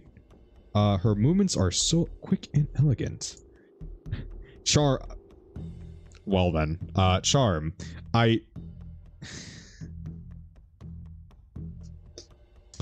Well, I mean, Charm, if you want to, go ahead. You know, maybe I'm bisexual. Maybe. That's pussy. Pussy. That's also my drink of choice too, lol. I guess I'm a potato guy. Yeah, I guess you're a potato, Dev. Dev the potato. I'll admit, Dev beats me in the weirdo department. Dev is his own department. What are you talking about? She looks like an acrobat. Well, she's officially out of my sight. I guess I should get some sleep now. As I lay in bed, I continue thinking about that girl. Her clothes, the way she moves, and her mask. Sheesh, anyways. What, you know? Sorry we're inclusive, Charm. Sorry we don't care, you know, it's like, oh, I'm bisexual. Okay. Okay. I mean, I don't know. Were you expecting, like, us go, no, that is not allowed? I wear a mask with a smile. Is that a dream reference, Charm? Is that a dream reference, Charm? I think I might need to, like, time you out for making a dream reference in my chat. I don't... I'm like Agent Mulder in the weird department. I have no idea who Agent Mulder is. Don't do it. Do it. I'm not going to time you out for that. But I can always make out she's wearing one every time I see her. It kind of reminds me of myself. I protect because dream is good. Anyway, I don't know about the bi thing. I just said that. All right. If you are, you are. If you aren't, you aren't. I want to see some ass, baby. Can you do it like that? X-Files? Ah, that explains why I don't know, because I haven't seen the X-Files. Oh, that reminds me of the one joke where it's like, so,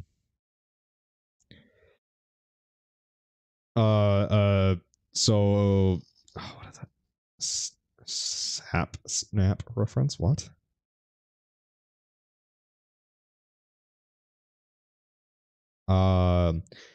It was like, a husband was complaining about his wife's ass, and she said, you know, what I lack in the back, I pack in the cat, or something like that. I forgot the joke, but it made me laugh.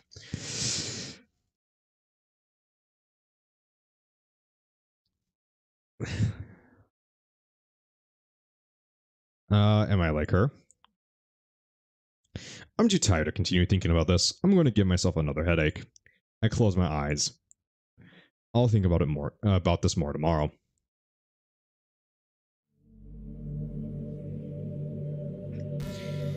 Oh goody, huh? Where am I? Am I dreaming again? I look around and see nothing but darkness. This looks like the same place I saw that light, except it's extremely cold now. Hello? My voice echoes through the massive void before me. Did I die or something? To any higher being that may or may not be out there watching over me, that was only a joke. I really don't want to be dead. I start walking forward through the darkness to see if I can find anything. Hello, darkness, my old friend.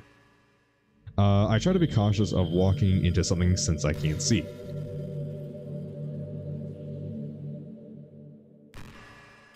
Okay, after walking for what feels like a few minutes, I haven't come into contact with anything. I guess it wouldn't hurt to walk a bit faster then. Is there really nothing here? Am I trapped in some empty void? Suddenly I feel like my wrist is getting warmer at a rapid pace and I stop walking instantly. You think you broke your nose? How the hell did you do that, Charm? It feels like something is grabbing it. I turn around to see what it could be. Oh, that's not cool.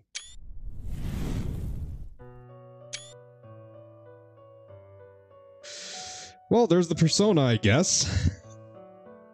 I can feel what is the expression of pure horror creep onto my face. What? What the hell is that thing? I look down at my wrist to see the cause of the warming feeling. It turns out it was his non-corporeal hand grabbing me. He slowly lets go as I stand there frozen in shock at the monster that lies before me. I can't even scream. It's tomato. Suddenly I hear a booming voice come out of his unmoving mouth. I was at the bottom of a ruck. It's a thing that after... It's like the under the thing after a tackle in rugby, and one girl stood on my nose while making her metal sprigs. Maybe you should go let your parents know, Charm. Or do they already know? Or your coach or someone. There is no need to be afraid. You and I are one and the same. I slowly try to open my mouth to speak. What the hell are you talking about? Who are you? You may refer to me as the Overseer. The Overseer? It seems like I finally have the chance to meet my other client. You had quite the performance the other night. Wait, I remember that voice. Wait, you're... Yes, I am the voice you heard that night.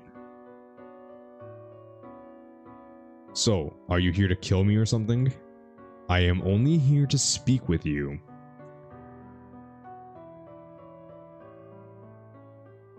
Speak to me. About what? I have come to compliment you on your performance. What a strong, brave soul. I look forward to observing how you play your life from here on out. I could probably take this opportunity to ask him a few questions. I have a strange feeling he's the one who's behind a lot of the weird stuff that's been happening. Wait, can I ask you something? That mask and that jacket, did you give those to me? Well, the game wouldn't be much fun if you got caught. Game? Is that what he thinks this is? So my baby sister gave me a gift today. It's a small teddy bear and it says me, little me on the shirt. Oh, that's... oh, that's nice. That's nice, Stingray. He laughs with his deep, booming voice, which rings through the dark void. Precisely. Huh? I didn't say anything. Be careful of what you think about. Shit. I can hear it all. He can read my thoughts. Well, there goes my privacy. Just like the, what is it? I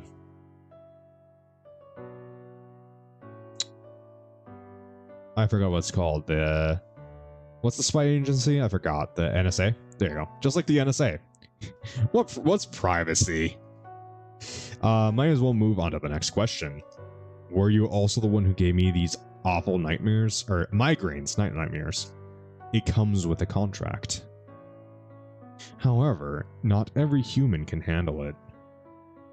From my experience, it seems the effects differ from person to person. Some pass out for days, months, years, and some don't wake up at all. I see. Looks like I got lucky. I was only out for a few hours. Before I can ask him another question, he quickly speaks again. By the way.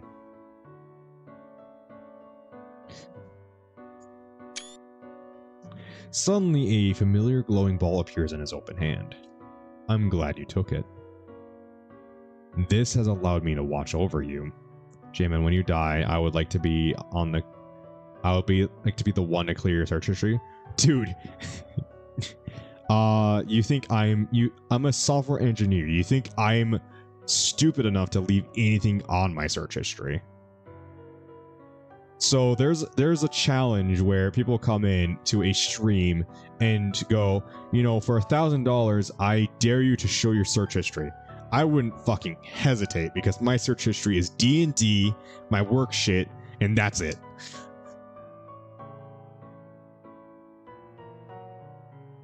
And YouTube. So, yeah, come at me. Come at me, bros.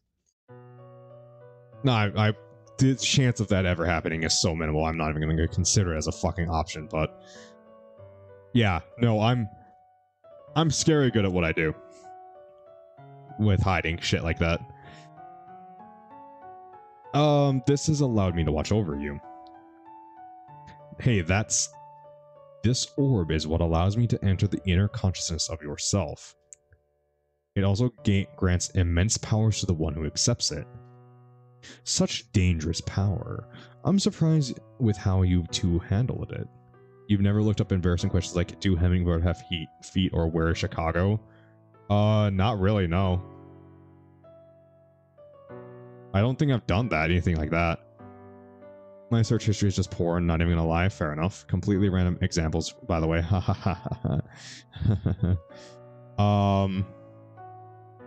Yeah, no, I've never hold on. Okay, let's do this right now. Fuck it. What is my search history right now? Let's see. Stream Elements, Twitch, LinkedIn. LinkedIn. I suppose the most embarrassing one is like cover letter examples. YouTube for uploading videos. That's YouTube Studio, Rumble, Twitch Analytics, Monica After Story, the Cards Against Humanity, Spanish-American War, because we were talking about Teddy Roosevelt. This dumbass doesn't know how to make a cover letter. Ha. Huh. Yeah, no, I've never had to make a cover letter before.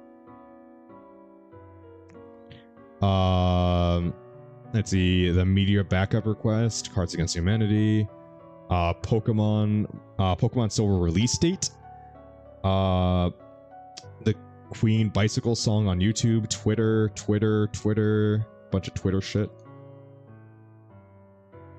Remind me what a cover letter is. My work email, YouTube, Rumble, Twitch, YouTube upload. Let's see, D&D Beyond, because we are planning on moving to D&D Beyond. So, Twitch, D&D Beyond, Twitch, Google sign in. A cover letter comes over. Let's see, CSVS. Yeah, fair enough. Twitch, D&D Beyond, because I'm trying to link my Twitch to my D&D Beyond account and I was failing. How to change my D&D Beyond username, because I didn't realize I had 2 D&D Beyond accounts, but I do. Yeah, D&D Beyond coupons, because I was trying to find a good coupon for the books. Some information about D&D Beyond, about the Master Tier subscription. More D&D Beyond. Foundry, the VTT, which is a virtual tabletop, because that's the new VTT we might be using for D&D. Yeah, I have really boring shit here. Animated maps. Ether Cap on D&D Beyond, because we fought one. I was curious about what it was. This is actually becoming painfully boring. Yeah, I don't have anything interesting in my search history. I'm gonna try finding something weird. Okay, I'm legitimately trying to find something weird now.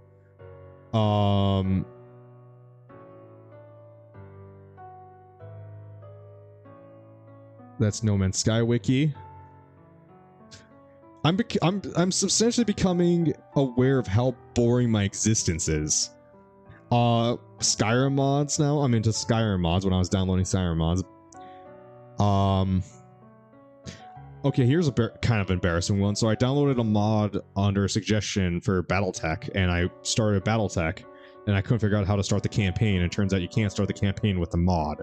The mod is only a career game. So there's that. There's that somewhat embarrassing. Twitter.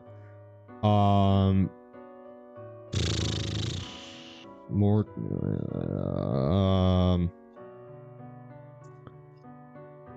Here we go. Here's the most embarrassing thing I can find right now. Robot Samurai pictures, because of Patriot, my robot D&D character, my Warforged.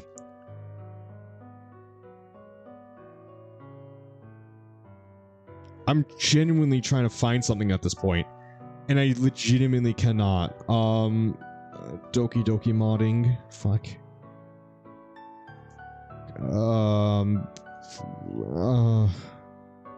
G Gundam.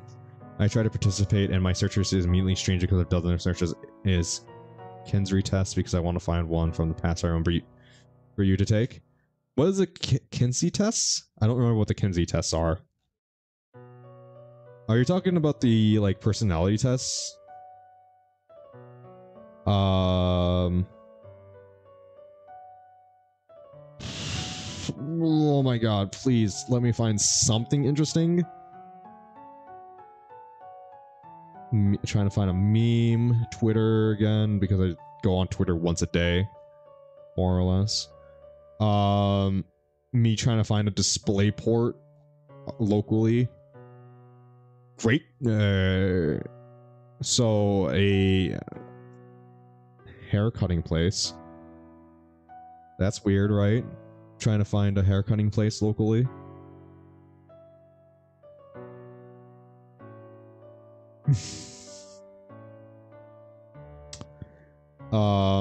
I genuinely don't have shit. Holy cow. Oh, here we go. Here's a weird thing. Twitch stats. I had to pull up Twitch stats because of the one weird content team. As Kinsey scale measures your sexual orientation. A test would help you determine if you where you fall on. If I remember 1 year ago, you had some strange question like, would you consider a threesome with one member of the same sex as you? Yeah, go ahead and throw that at me. Why not? If you can find one.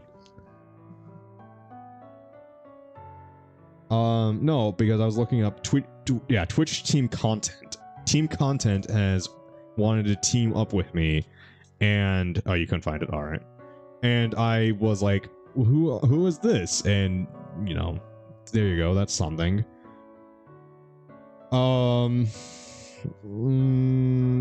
Looking up what the fuck garlic phone is because of Stingray. I'm all the way to the 5th of June, and I haven't found anything. Do you want to keep on going, or do we want to just go back to... I think I'm going to go back to Doki Doki at this point. Because I can't find anywhere to... Fry. Hermes, you... I recall the person who sent it to me said he answered honestly, but there's results claim he must be lying and purposely tried to trick it. Oh. Alright then. Bye, Hermes, you're Jamaican. I always thought you were the outer space potato man. What, Dev? Anyways, wait, two? Wait, what do you mean by you two? I'm the only one here. The demon falls silent for a few moments. You will learn soon enough. Of all the things to keep from me, why that? It is about time I made my departure. Until we meet again. Before I could say anything else, he vanished. I feel a strong dizziness start to take over me.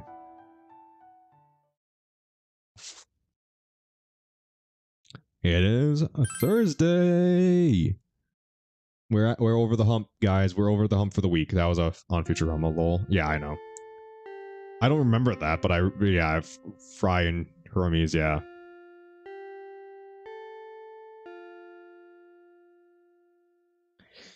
I wake up to the sound of the bell yet again.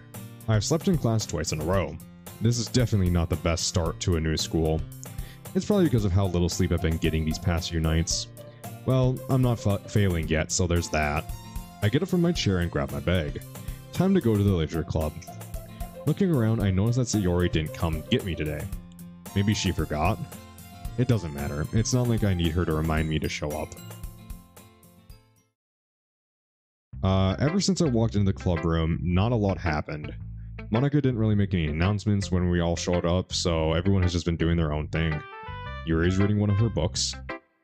Natsuki's hiding out in the closet reading her manga. And Monica and Sayori have been making small talk. And I've been doing nothing. I've really just been playing on my phone for the past few minutes. I should probably do something literature related while I'm here though. I guess I can double check my poem, see if I can make any improvements to it. I pull out my poem out of my bag and look over it. Pain. I feel terrible pain. The pain that I'm feeling is unbearable. I produce a loud scream to try and wake myself from this agonizing dream. It won't stop. It won't stop. Onto my desk, my body drops. The pain is now gone. I forget it exists and move on. This looks terrible, but I was kind of forced to do this, so it's better than nothing. Besides, I'm no poet. No, really?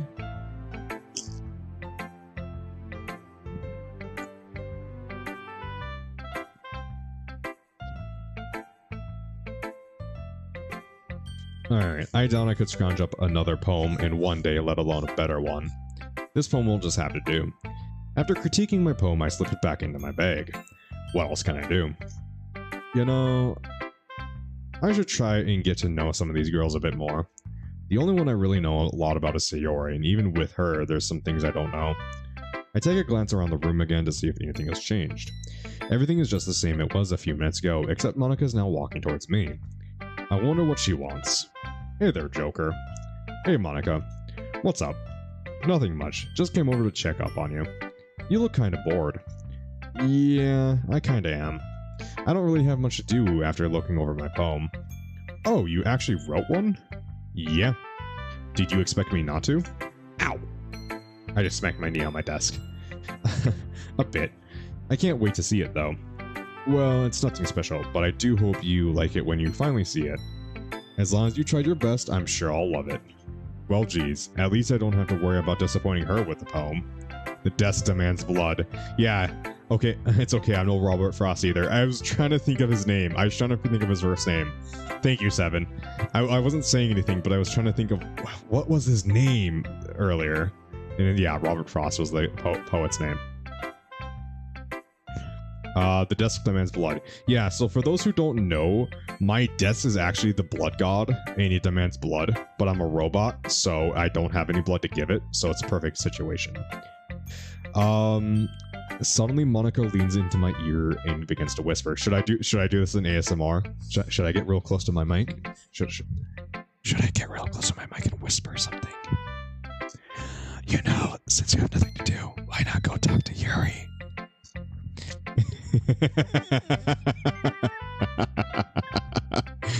I look over in Yuri's direction. She still has her face stuffed in her book like last time. And just remember, it's free real estate. Fuck this shit, I'm out. That book must be really interesting to keep her that invested in it. Are you sure? She doesn't really look like she wants any company. Oh, you guys are acting like it's so bad. Is it that bad, guys? Is my jury-rigged ASMR that bad? Speaking of ASMR, have you guys seen the new ASMR scene with farts? Was it? Yeah. That was interesting. Don't worry, it'll be fine. Believe it or not, Yuri actually likes talking to people. It's just that she usually is too timid to approach them, and they never really approach her. I see. Poor girl. It is that bad? Oof, Seven. Oof. You should make a Plume reward for making you speak in ASMR for 10 minutes. So, that has been suggested before. So, Cerberus, Cerberus, since you're here and no one else has had a good suggestion, I want to see what your suggestion is, since you are a subscriber. I was thinking about doing a once monthly, like, reading of, like, a small book or something, and either doing it in just my normal voice or doing it in ASMR or something like that. What do you think about that?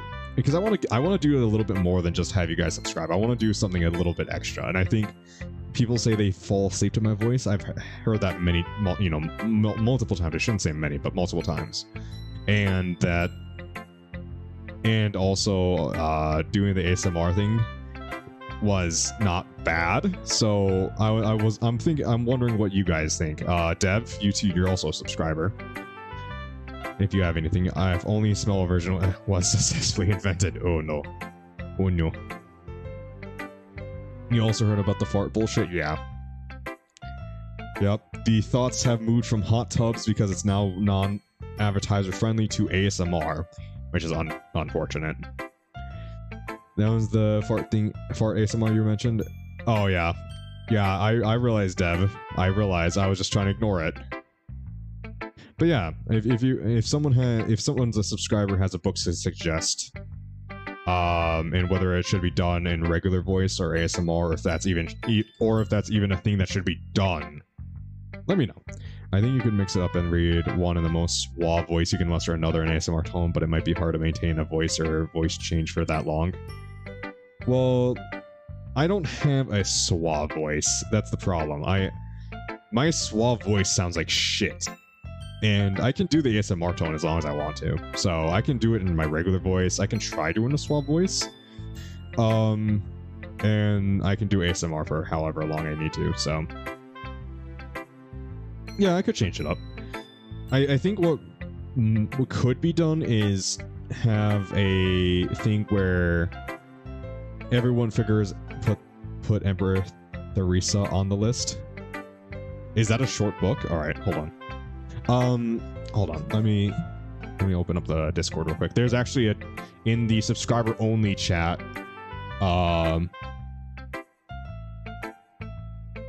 in the subscriber only chat there in the subzone, there's actually reading suggestions. So I'm going to put that down, Empress Theresa. There you go. So I put that down, and all right. And since that's the only real suggestion I've gotten, I'll probably do that then if it's a short book or something. How should I do it then? Since we're on the topic, should I do it in regular voice, attempted suave voice, or ASMR? What do you think? Since I've never read Empress Theresa or Empress Theresa.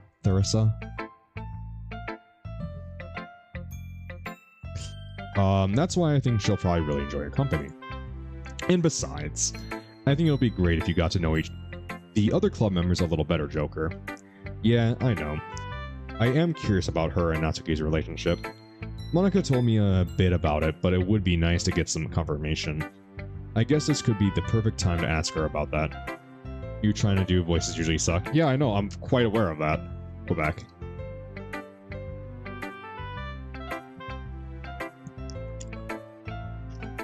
Do you realize that I have a very monotone voice? Like, that's just how I am.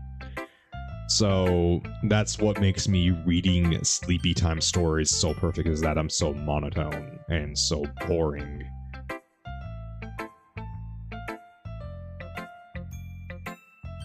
So that is actually, you know, sometimes having a monotone voice is actually a good thing. So yeah, me doing voices usually suck, but sorry about Suave J, man. It just would make me go insane. You haven't even heard Suave J, man. Fuck off.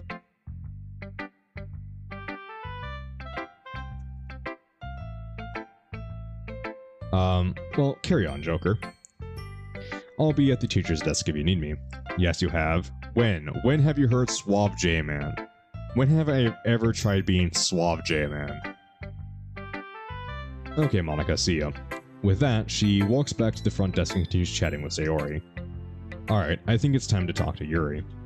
I stand up from my desk and begin walking over to her. Her face buried in a book, I tap on her shoulder. Orc quest, outside the gate.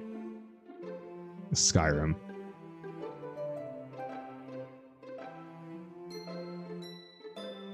No, I'm not remembering this. The last time I remember him being slightly suave is in Oblivion, and that was the girl talking about her father's debt. Like, that was the only time I remember ever doing anything like that. And that was me just fucking joking around.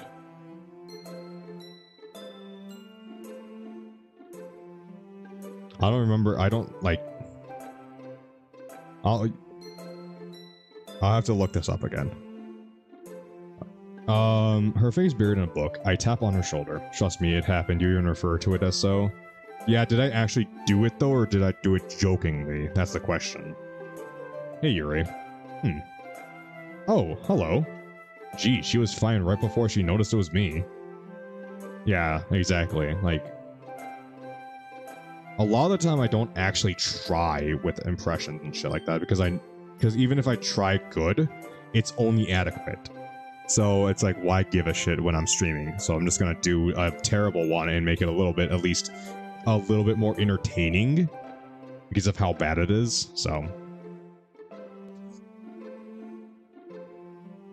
anyways, I think we got severely sidetracked off of the topic of what it should be done in. We'll probably just either do normal or ASMR.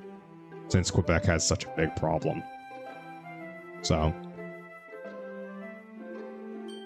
how are you doing? I'm okay. She turns her gaze to the side like she's embarrassed to look at me. Is she always going to be this nervous talking to me? Sorry, Dan. I'm sorry to interrupt your reading. I sit down in the seat near her. It's fine. Don't worry about it. She slowly makes eye contact with me again. Is there something you needed? Yeah. There is. Sorry if this question is intrusive, but I think of how to word the question. Are you and Natsuki friends? I mean, like, what's your relationship with her? I try my best not to sound rude. I assume you're asking the question because of what happened the other day. Actually do it. Do what? But yes, Natsuki and I are friends. It's just, we never really agree. It's hard to explain. I'm so sorry we fought in front of you. She looks away from me yet again. Okay, if I actually wanted this conversation to get anywhere, I need to calm her down. Why don't you give us Suave J-Man? Right now?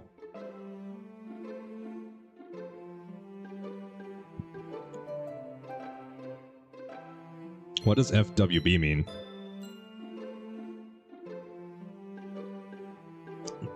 Why not right now? Because my throat already hurts from reading already.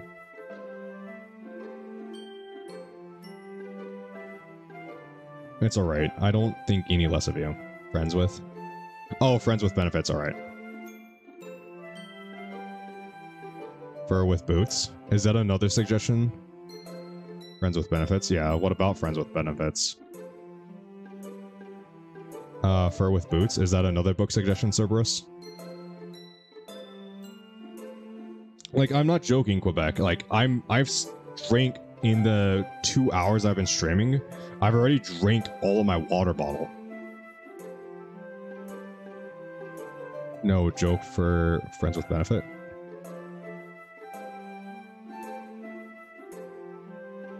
Shake my head. Friends with benefits. Never mind. It just came to mind. Battle up in James. Bruise with the fur. Okay, you don't gotta convince me. Alright. I'm just saying.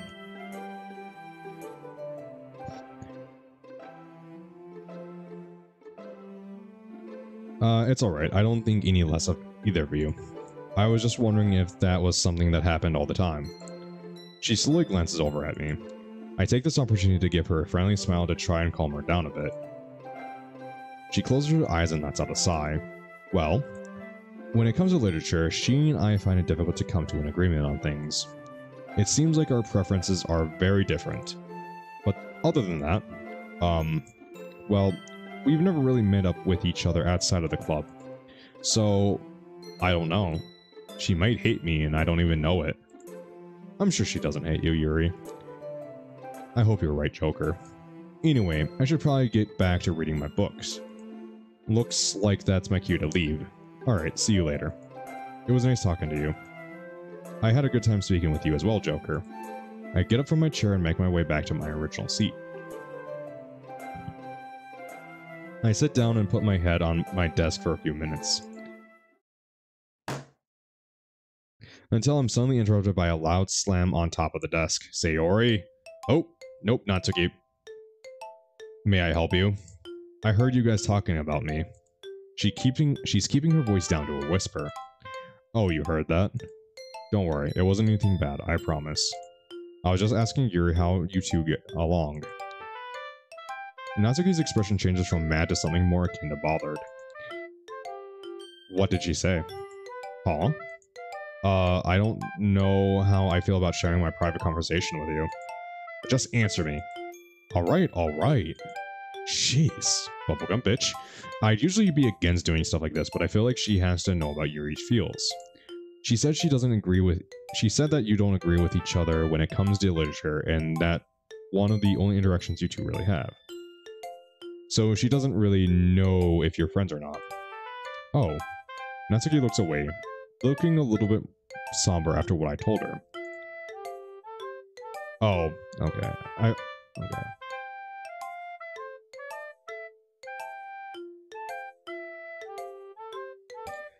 Huh? Do you consider her a friend? She lets out a sigh. Ah, jeez. You don't just ask that sort of thing, you know? She starts to look to the side nervously. But yeah, I consider her one. Well, maybe you should tell her that when you have the time, or at least show it to her. Because it clearly doesn't feel that way to her. We were both silent for a few seconds. Thank you for telling me this. Just fuck already. What? Natsuki and Yuri? Or Joker and Natsuki? She mumbles that before walking back into the closet again. I can't believe she actually thanked me. I really hope this takes what I said. I really hope she takes what I said into consideration. No, Yuri and Bubblegum bitch. Ah. You mean like the one mod? What was it? Not Okie Doki, or was it the? I think it was not Okie Doki. Okay, everyone. It's about time for us to leave. I hope you all remember that we'll be showing our poems tomorrow. So make your final changes tonight if necessary. I can't wait. I think you guys are going to really like my poem this time. Is it going to be another poem about cows? No. After that little exchange, everyone starts packing up. Sayori walks up to me as I stand up. You ready to go? Yup. We both leave the club walking side by side. I couldn't help but notice it was a bit warmer on the walk home today. I can't wait to get home and cool off. Hey, Joker. Yeah? Have you noticed Monica today? Huh? That came out of nowhere. She's been looking really tired lately. And I can tell that she's kind of forcing herself to continue the day. Well, maybe she just isn't getting enough sleep. All that schoolwork could be getting to her. Maybe, but even for her, that's weird. She's rarely ever tired like that, and as far as I know, she always does well in class. Maybe it's just one of those rare times. She's probably fine. I'm sure if it was a problem, she'd tell you. I hope so. We walk in silence for the rest of the trail. Poor Sayori. She really does worry too much. I guess that just shows how much of a kind of person she is. I'm slightly curious about what she is saying about Monica, though. I know I chalked it up to schoolwork earlier, but like Sayori said, she doesn't really seem like the type of person to have trouble in class. Damn it, now I'm starting to worry. I should probably focus on her a bit more tomorrow when we share poems to see if Sayori is right about all of this. I stop walking as we come in front of my house. Looks like we're home. When I say that, Sayori looks up at my house in shock. I must have pulled her out of an intense thought when she was having. Oh, okay. See you tomorrow, Joker. Later. God damn it, Quebec. Why do you do this when I'm not even playing an FPS or anything?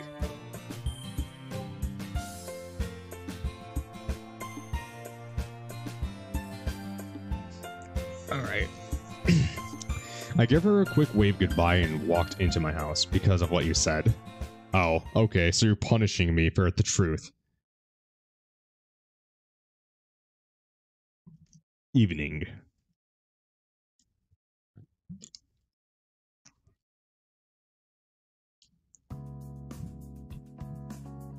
I swear there's nothing good on TV anymore. That's another one.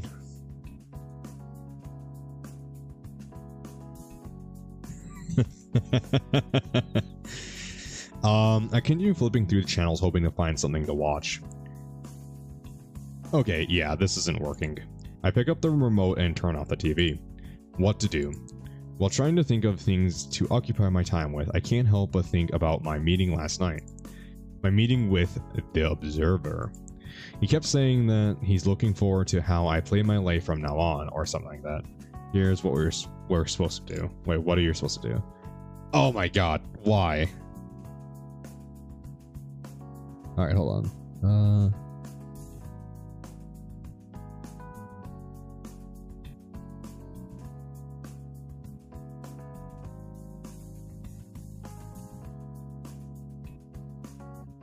Alright, there we go.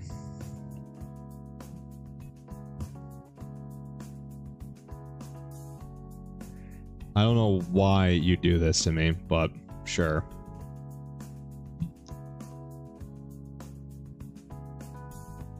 What did he mean by that? Does he expect me to go out and do more heroic things like punching that guy? I guess he did give me that disguise for a reason. But he also said something about this being a game. It sounded really sketchy back when he said it, and it still does now. Should I even trust him?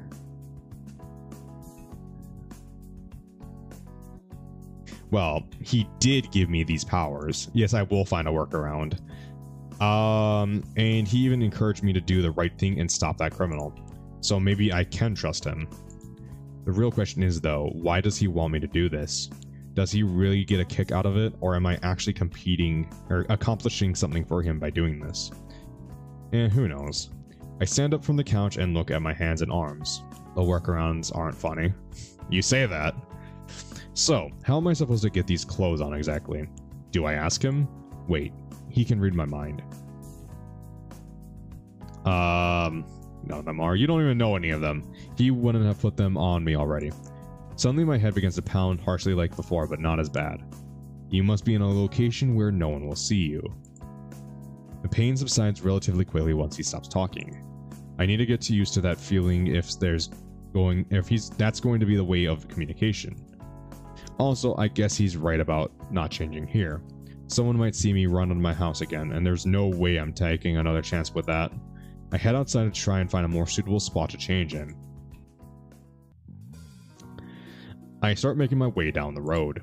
Making my way downtown. While walking, I keep looking around, trying to make sure no one sees me.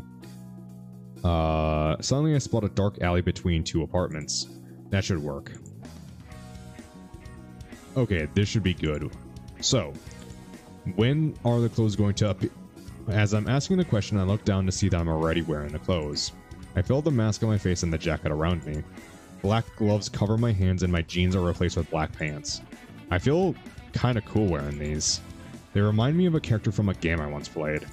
That game was really long though. Did I ever finish it? I'll save that thought for later. So the key is just to go somewhere where no one will see me and the demon guy will just put them on me. Doesn't that sound too hard? Or it doesn't sound too hard. Sorry, not that. I'm starting to go down the street as quietly and swiftly as I can. If I keep moving, it'll be hard for anyone to spot me. These streets are usually pretty empty at night anyway, so I should be fine. Suddenly I hear what sounds like a muffled scream. Well, that's not the type of thing you want to hear at night. Looks like it's time to investigate. I pinpoint the direction of the scream came from and start running towards it. And the scream sounded like it came from over here. I slowly peer around the corner, trying to make sure they don't see me. Let me save? Just in case there's something here. I see a man pinning a woman against the wall. What the hell? This is the same type of crap I saw the other night. I don't fully remember the man and the woman from last time, but I do remember them enough to recognize them. This isn't them. So it's the same crappy situation, but with different people. How messed up is this town? I look closer to see the man's hands covering her mouth. 1 second.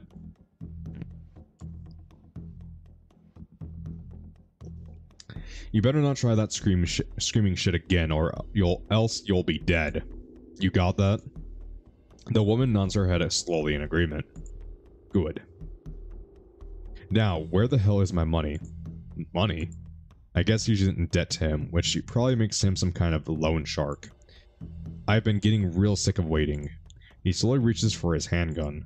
So, you either give me the money, or I loot everything off your rotting corpse. My adrenaline shoots up through the roof. I can't let her get shot. I get the instinct to reach down towards my belt, which arises me. But what surprises me even more was that I found a gun strapped there. Did he give this to me? Now that I think about it, I feel something in my pocket as well. I reach into it and find an average-looking pocket knife. Huh, he really decked me out. A pocket knife.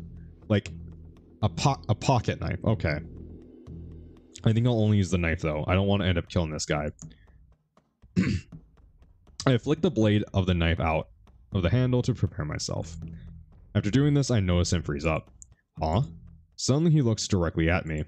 Shit. I quickly hide back behind the cover. How did he see me?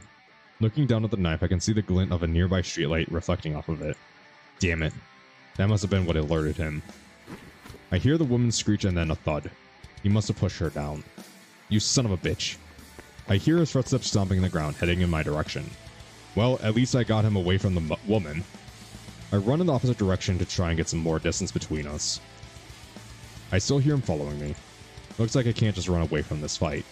I suddenly stop in my tracks and turn around to face the man. Has the nerve cursing already worn off? No. I pull out the handgun and point it right at him. However, it seems like he's already pointing his handgun at me. I place my finger on the trigger ready to fire. Wait, but I don't. Suddenly I hear the ear-splitting sound of his gun firing. Everything feels slower, but my body refuses to move. I'm too scared. The bullet he fired is getting closer and closer to me. I desperately try to move out of the way. It nearly misses me, only grazing my arm. Damn it. I can feel the stinging pain of my new wound. I'm expecting him to fire more bullets soon. So before he can do that, I need to pull the trigger. Why? Why can't I do it? My life is in danger. Suddenly my legs give out on me and I start falling to the ground. As I'm falling, I accidentally pull the trigger of the gun. However, the bullet goes astray, missing the target by a long shot. Damn it. Why can't I shoot him? I tightly shut my eyes, terrified of what's to come. Am I really cut out for this? I hear his gunfire another bullet. It's only a small matter of seconds before it hits me. Huh? Why don't I feel anything? I slowly open my eyes. It's Monica as Queen. A girl standing over me, her back facing me. There's a rifle sitting atop her shoulder. And I stand up and dust myself off, my legs still shaking a bit. She turns around and faces me.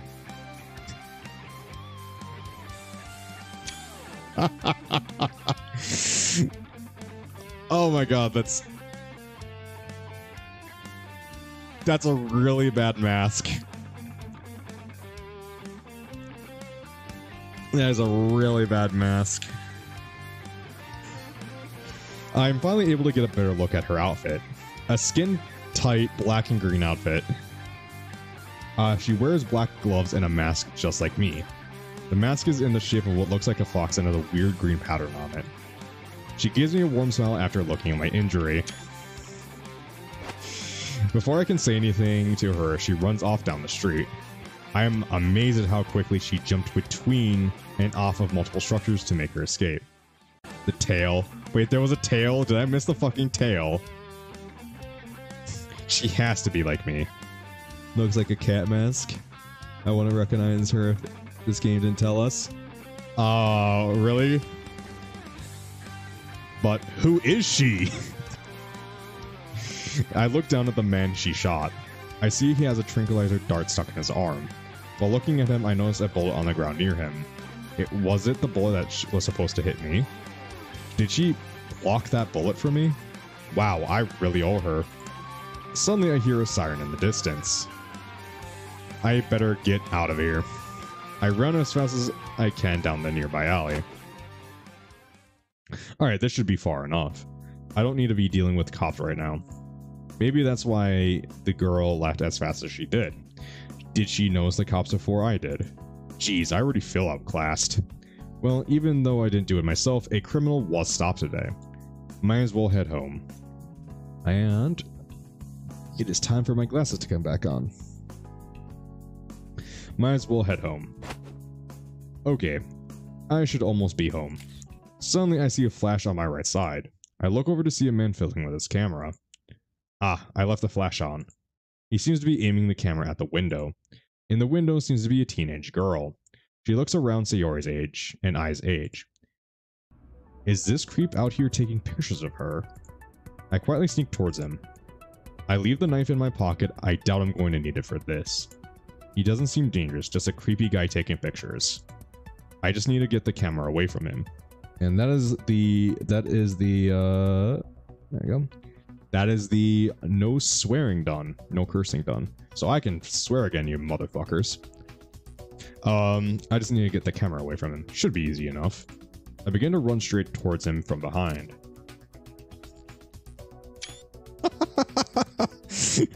The mega nerd. As if he saw me coming from a mile away, he takes out a handgun of his own and points it at me. This must be America. I freeze about 2 feet away from him. What do you think you're doing? I should be asking you the same. Hey, shut your mouth. This doesn't involve you. What's up with that outfit anyway? I try to calm myself down. What's up with that outfit? Holy shit, dude. Like, who tucks their shirt into their jeans like that? I'm not going to allow myself to get scared this time. He's shaking slightly. He's clearly not in control of his nerves. Creepy guy perfect, it's J-Man. Fuck off, Stinger. It fits you better. Look how fucking skinny he is. I saw everything you were doing. All the more reason for me to shoot you then. Must be Texas, yeah. I see him adjust his finger on the trigger. Wait a minute. I start inspecting his gun a little more. Body shaming. I put my hands up. Fine. Go ahead. Huh? Shoot me. He starts shaking even more. What are you talking about? I'll do it. Then do it already. I'm waiting. With his guard down, I quickly snatch a gun from his hands. Looking at it further, my suspicions are confirmed. Nice fake you got here. His face suddenly shows the expression of fear. I suggest you get lost. Okay, fine. I'll go. Just as he passes me, I grab a part of the camera around his neck and rip it off. I swiftly throw it on the ground and smash it into tiny bits and pieces. He takes a quick glance at the broken camera before continuing to run. Huh. I actually did it. I stopped someone tonight. I mean, sure, he wasn't that dangerous of a criminal or anything, but he was still a criminal. Those photos could have ruined that girl's life. And I prevented that. I even looked way braver here than I did before as well. Hell, I didn't even let it show that I was somewhat scared when he pointed that gun at me. It seems like faking my bravery can be pretty useful. Fake it until you make it, motherfucker. I should probably practice that more. Especially if I want to start dealing with big guys like that shady dude that girl took out for me. I wish I had the chance to thank her for that. Yeah, you can thank her the next day because it's fucking Monica. Couldn't have hid that a little bit better, could you guys? Anyway, he was clearly looking for some sort of loan shark, which means there might be some guys out there going to be just as bad, if not worse than him. I let out a long sigh. This is like something out of a freaking comic book. Well, I should probably try heading back home again. It's probably really late now considering I got sidetracked. Wait, that was Monica? When they say fight or flight, you get an attack chopper to do both. Very true, Stingray, very true. Yeah, I know. Sorry, that was a spoiler. Sorry. How did you know? Have you played this mod before? Yeah, sorry. Sorry guys, I've played this mod before. This isn't a first playthrough of the Vigilante. I've totally played this mod before. No.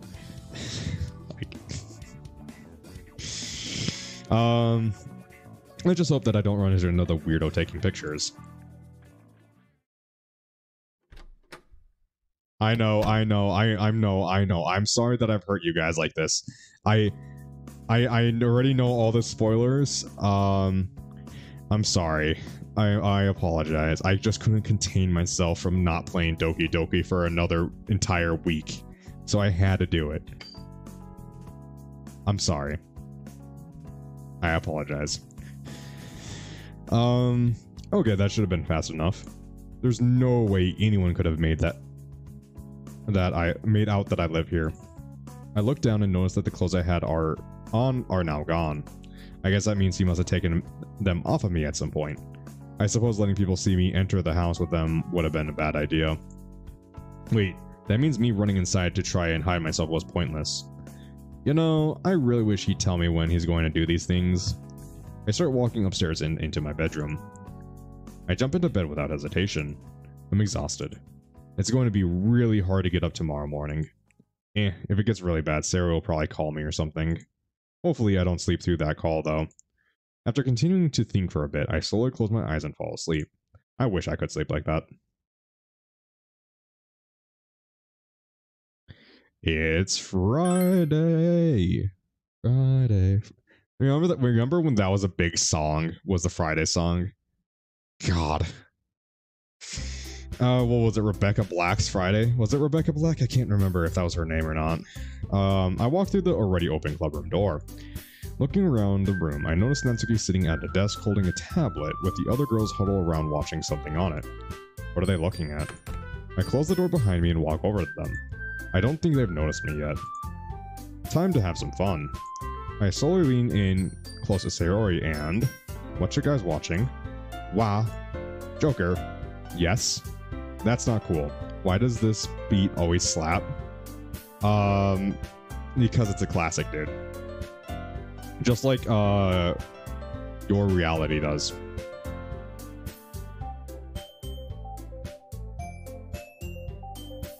I can't help but laugh a little at her.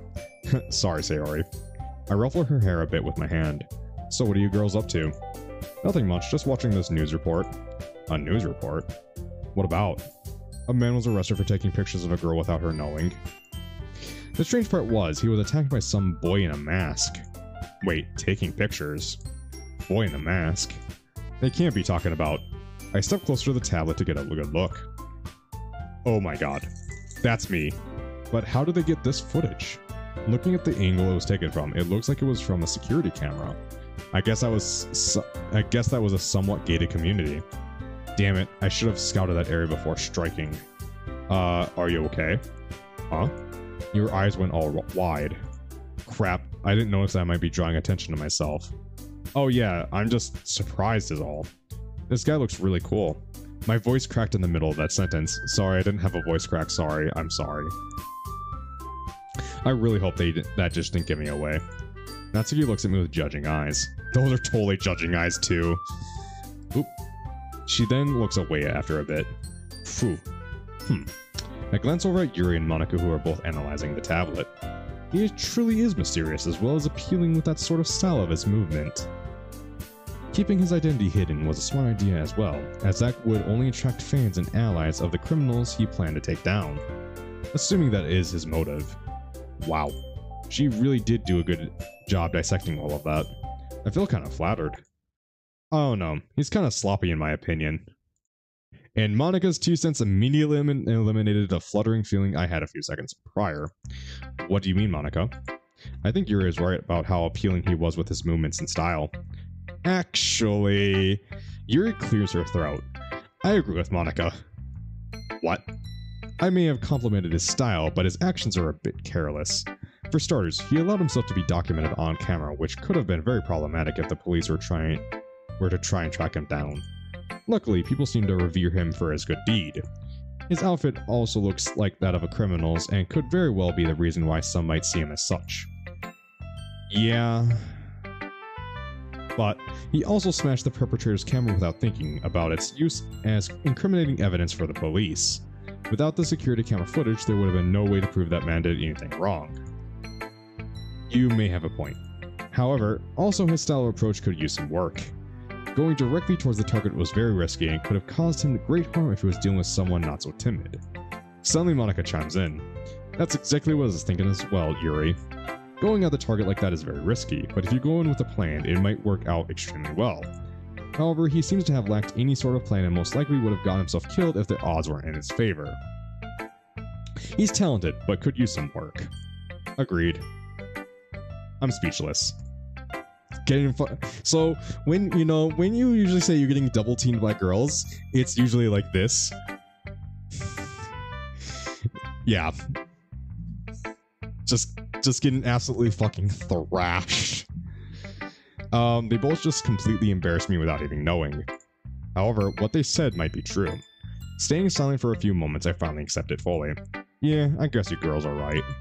I suppose you could use some more training. Rather than being offended, double team in which way?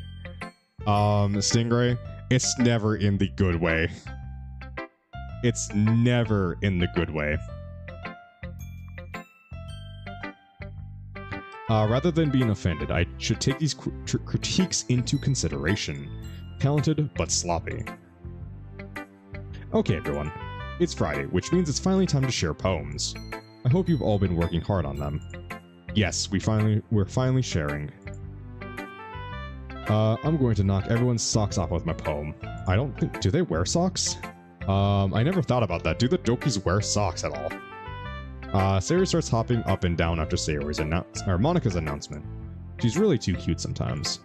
Okay, Sayori, take it easy. Yes, they do. Alright. You don't want to risk hurting anyone. Sorry. It's nice to know that Monika is aware of the dangers that come when Sayori gets too excited. I once got a punch in the gut after getting her a birthday present. As you can see, no jiggle mechanics. That is true. However, there is a mod. There is a mod for Doki Doki that adds 2D live models. So they do like move just naturally. Just as, you know. I don't think it's compatible with other mods, so that won't ever happen. But I think 2D live models are used in DDLC Plus, it looked like, from what I saw. So we might be getting 2D live models anyways, so who knows? We'll see. No, it's not. Alright. It looked like it from the trailer. They did not? Alright. Alright, it looked like it in the trailer, but I must have been just imagining it. I once got a... Alright. But I don't know, but that would be insane. Yeah? I really hope Sayori hasn't punched any of these girls in the gut. I should probably share with Sayori first.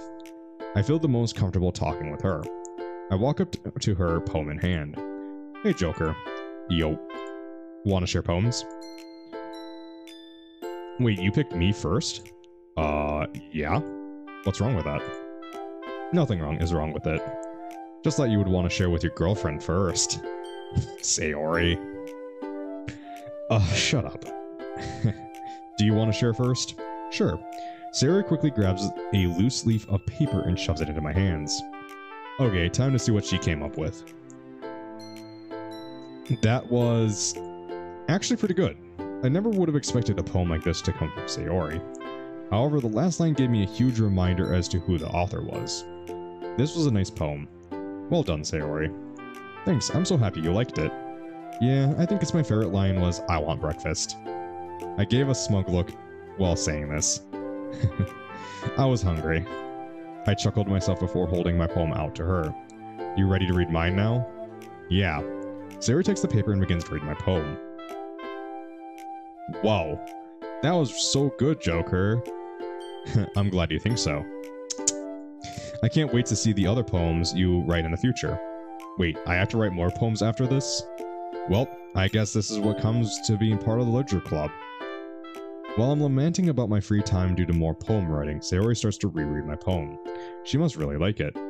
Honestly, she was the one who I was least worried about showing it since I knew she was going to like it. It's the rest of the girls' opinions I'm not so sure of. After about 5 minutes or so, she hands it back to me. Wait, did you have a headache or something when you wrote this? Yeah, I did. It wasn't that bad, don't worry. You need to take better care of yourself, Joker. Since when did this turn into a lecture? Alright. I'll try. You better. Alright, shit. Well, I should probably move on to the other girls. I'll see you when we walk home later, okay? Okay. See you, Joker.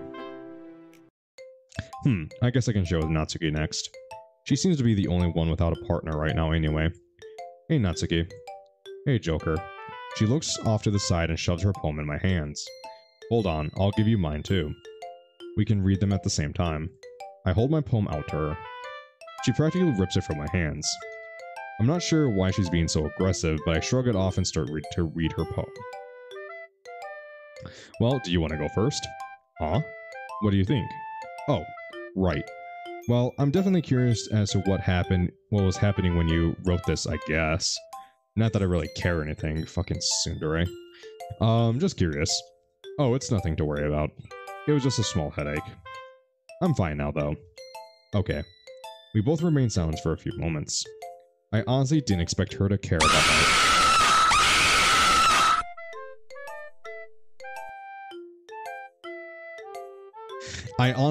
Fuck you, Quebec. I honestly didn't expect her to care for my well-being. Now it's your turn. Oh, well, it was good. I really like how I reread the poem again. This poem is so short that I don't really know what to say about it. Wait, the ending. At the end of the poem, there's a meaning. I didn't notice this before since I read it all so fast. Hello? Oh right, sorry. I really like the message the poem gives. Natsuki perks up. You got what it meant? Or you got what I meant? Yeah. It was that people give up easily when others around them end up being more successful than they are. She seems to be bewildered that I understand her poem. A small smile suddenly creeps onto her face. Yeah, that's right. Thanks for reading. Likewise. We give each other our poems back and move on to new partners.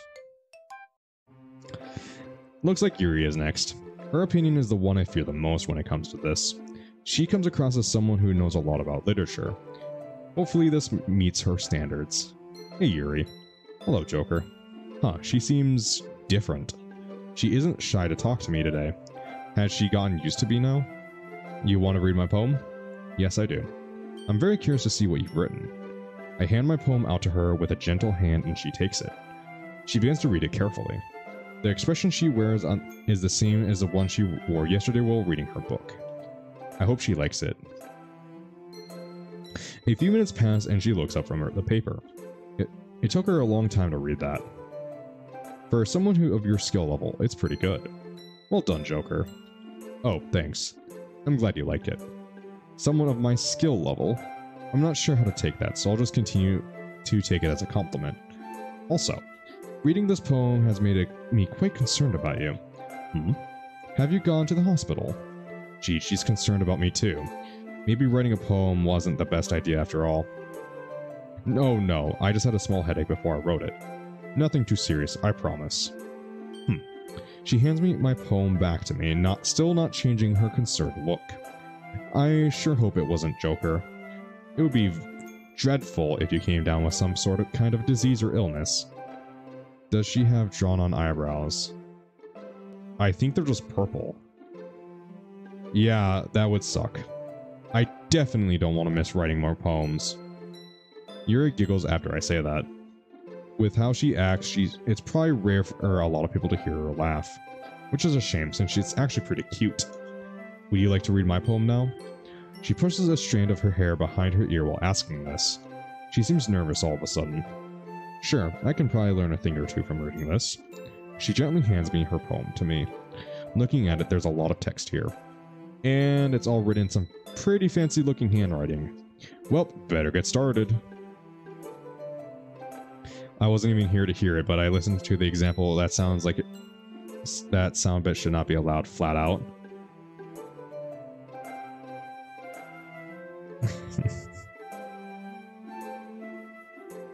Yeah. It's much more expensive, that's the thing. So it's not something that it's something that gets used very rarely. Wow. And if it is used more commonly, then I might raise the price or remove it. I have no clue about the message in this one. I really feel like this entire poem flew over my head. It might have been too well made for someone like me. This is really good, Yuri. Oh, thank you. I'm glad you liked it. The only thing I could really gather from this is that it might involve ghosts. Is she interested in that type of stuff? It wouldn't be surprising if she was. You understood the message in it, right? Damn it. I can't just tell her I have no idea what her poem is about. What if it upsets her that I don't understand it? Yeah, I totally got it. Ah, good. Why did I lie to her? Well, don't let me hold you up any longer. It was a pleasure sharing with you, Joker. It was nice sharing with you too, Yuri. After saying goodbye to Yuri, I start making my way towards Monica, still feeling slightly guilty that I just lied. I guess I got lucky that it didn't result in anything bad, but I still feel like crap for lying to her. Next poem sharing, I'm going to come clean with her that I don't understand it. But hey, who knows, maybe I'll get better at understanding literature and be able to fully understand all of her poems. Yeah, no way that's happening. As I approach Monica, I notice she looks a bit more tired than usual. Just like what Sayori said. Well, I hope she can get some better sleep tonight. Oh, hey Joker. Her expression suddenly changes as I walk over to her. Wow, she's pretty good at hiding it. Hey Monica. How's the poem sharing going so far? It's been good. Not as bad as I was expecting, honestly. By the way, I'm assuming you want to read this? I lift up the paper a bit, gesturing towards it. Of course. I can't wait to see what you wrote. She happily takes it from me and begins to read. Unlike the others, her expression changes slowly while reading it, going from a smile to something resembling high concern. I prepare myself for yet another comfort to again comfort someone over my well-being. Is something wrong? Huh? Oh, nothing. No, nothing's wrong. It's just really interesting. Oh, okay then. I thought there was a problem with it. No, there's no problem with it. It's very well written, Joker. She returns my poem to me and then hands me her own. Wait, is she not going to ask if I was okay? Well, I guess that's one less person to comfort. Let me know what you think. Will do. I looked down at the poem and began to read. Wow, it's really abstract. I suppose it is. Did you like it? Yeah, it was really good. I expect nothing less from the club president. She leans closer to me. I'm happy I was able to meet your expectations. Before our conversation can continue, I think the end is missing from continue. However, we both hear an argument going on not too far from us. Maybe it's just your stream's audio levels compared to sound alerts. A lot of them are far too loud. Are they?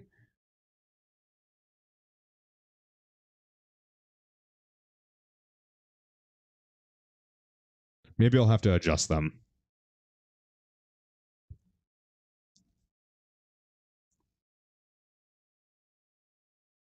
I look over to see Natsuki and Yuri.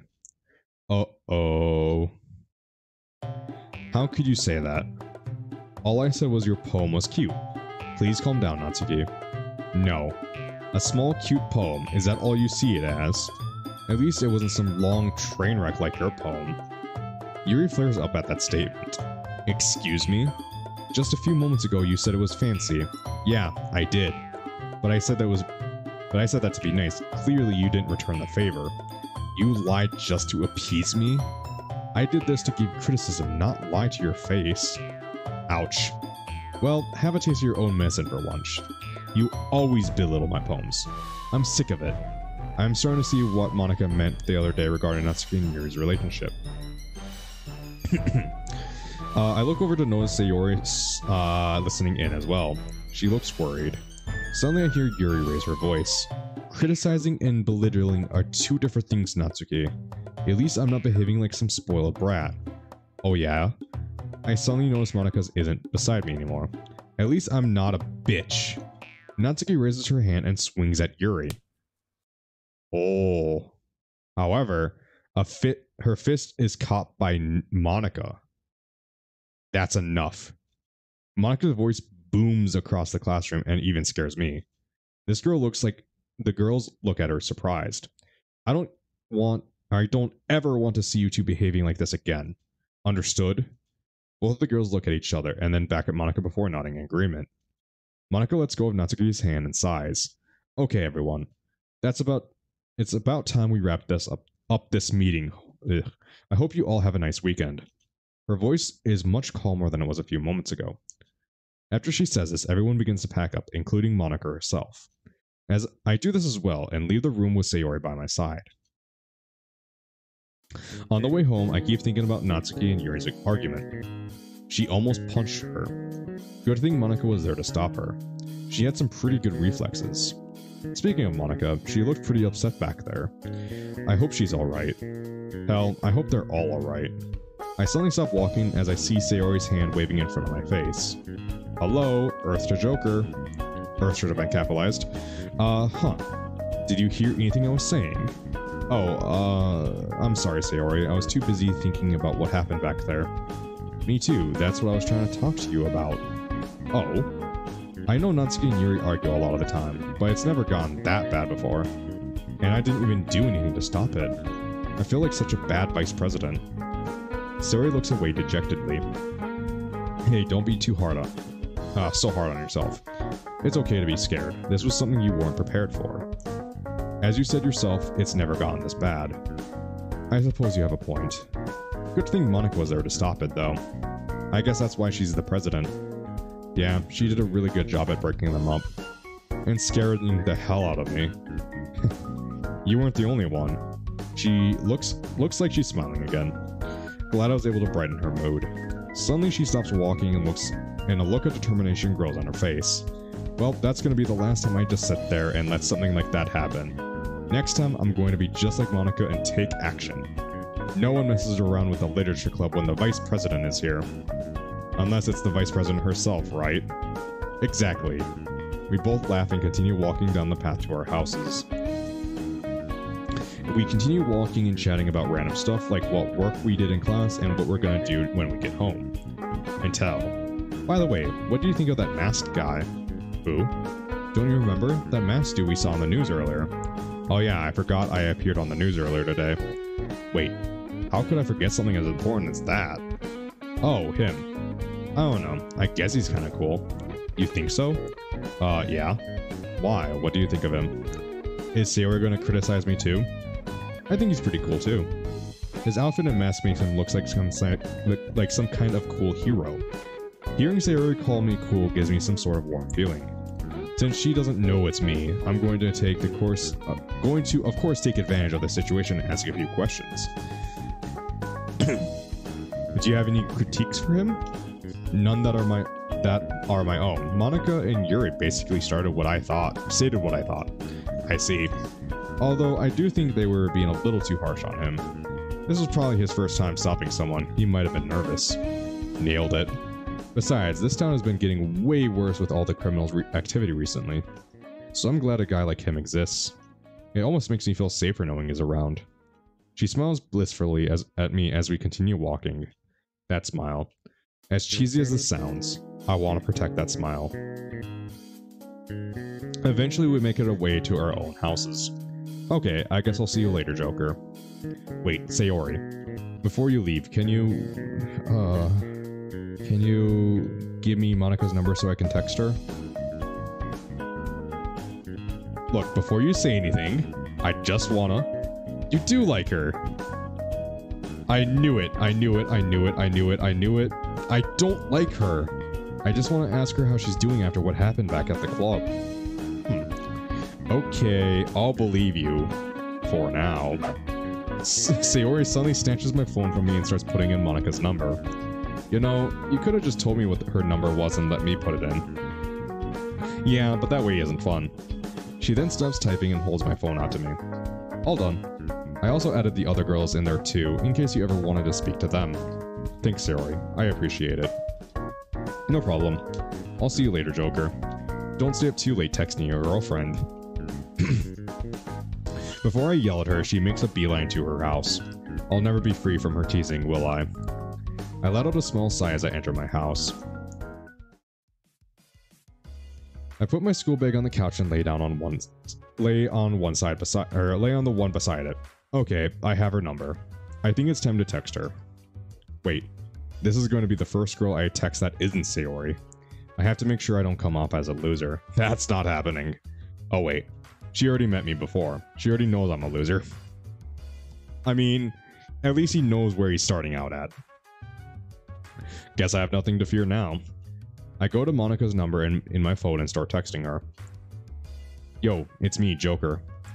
Sayori gave me your number. Well, not just yours, Natsuki and Yuri's too. I turn off my phone screen and wait for a response. I'm hungry. I should probably go in the kitchen. Damn it. I still didn't get any groceries. Well, I might as well go get now. It's not like there's anything else for me to... Oh, that must be her. I turn on my phone screen and read the text. Oh, hey, Joker. I'm so glad Sayori gave you our numbers. Same here, she can be pretty reliable. Sometimes. Lol, yeah. I guess I can always get groceries later. You can go get groceries while texting, what the fuck? I stretch out my legs and get comfortable on the couch as I proceed to text Monica more. So what's up? Nothing much. Lol, yeah. Nothing much, just doing homework. Oh, homework. Let me guess, you didn't do your homework yet? Hey, I don't do it as soon as I get home. I relax for a bit first. Proper pronunciation in text. I do that. What's wrong with that? What's wrong with proper what's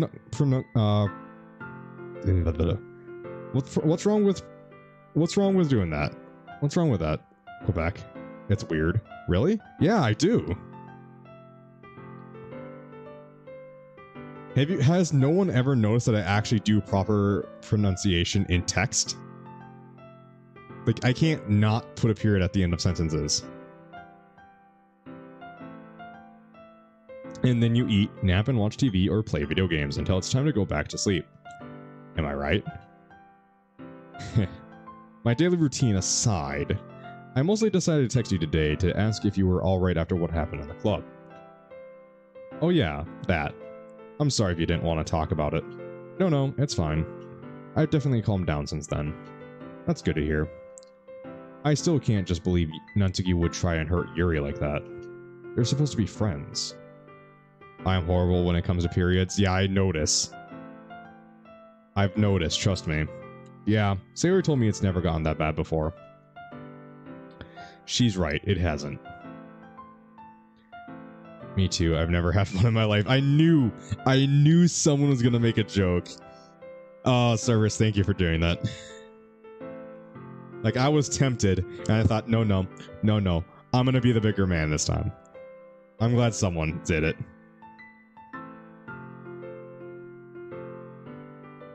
It would always be the usual bickering between the two until they eventually stopped on their own or got broken up. By the way, you did a really good job stopping them today. That could have gone way worse if you didn't step in. Thanks. I just never thought I'd have to catch a fist from one of my club members. Hee. Lol, yeah. I never would have expected the literature club of all clubs to be almost have a fist fight happen in it. Literature can be hardcore. I continue texting Monica for about 20 to 30 minutes. She really is fun to talk to. I honestly feel like I could talk to her all day. I'm not. Starting to like this girl, right? Sorry, got to go. I had to finish the rest of my homework and then do some errands around town. I had fun talking with you, Joker. Thanks for checking up on me. It's no problem. It was fun talking to you too. Oh wait, I never added you to the group chat. Group chat? Suddenly a new notification pops up. Monica added you to the group Literature Club GC. Oh, they have a group chat for the club. That's pretty cool, actually. I decided to type something in the group chat to make myself known. Yup. Joker! Oh, you're here. Welcome to the chat, Joker. Monica, why did you add him in here? I thought it was a girls-only chat. I never said it was only for girls, Natsuki. Natsuki welcomes me to the group chat with the same energy she had when I joined the club. Thanks for being consistent, Nat. Just type yo. Yeah. Oh yeah, God forbid you like a woman. Yeah.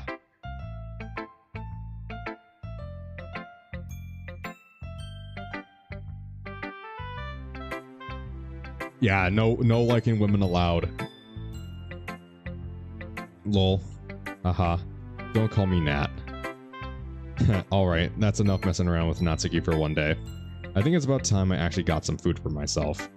I can't live off her ramen forever. That's not true. Well, no, you probably can't live it off of forever, but you can live it off of for a decent amount of time. And also, going to the store is a good reason to delay doing my homework, so it's a win-win. Evening. And evening is where we're going to leave it off for tonight. Oh, nope, that's not what I wanted to do. Okay, dinner has been eaten. Okay. Is that TV in the background? Yeah, that TV's in the background, yeah.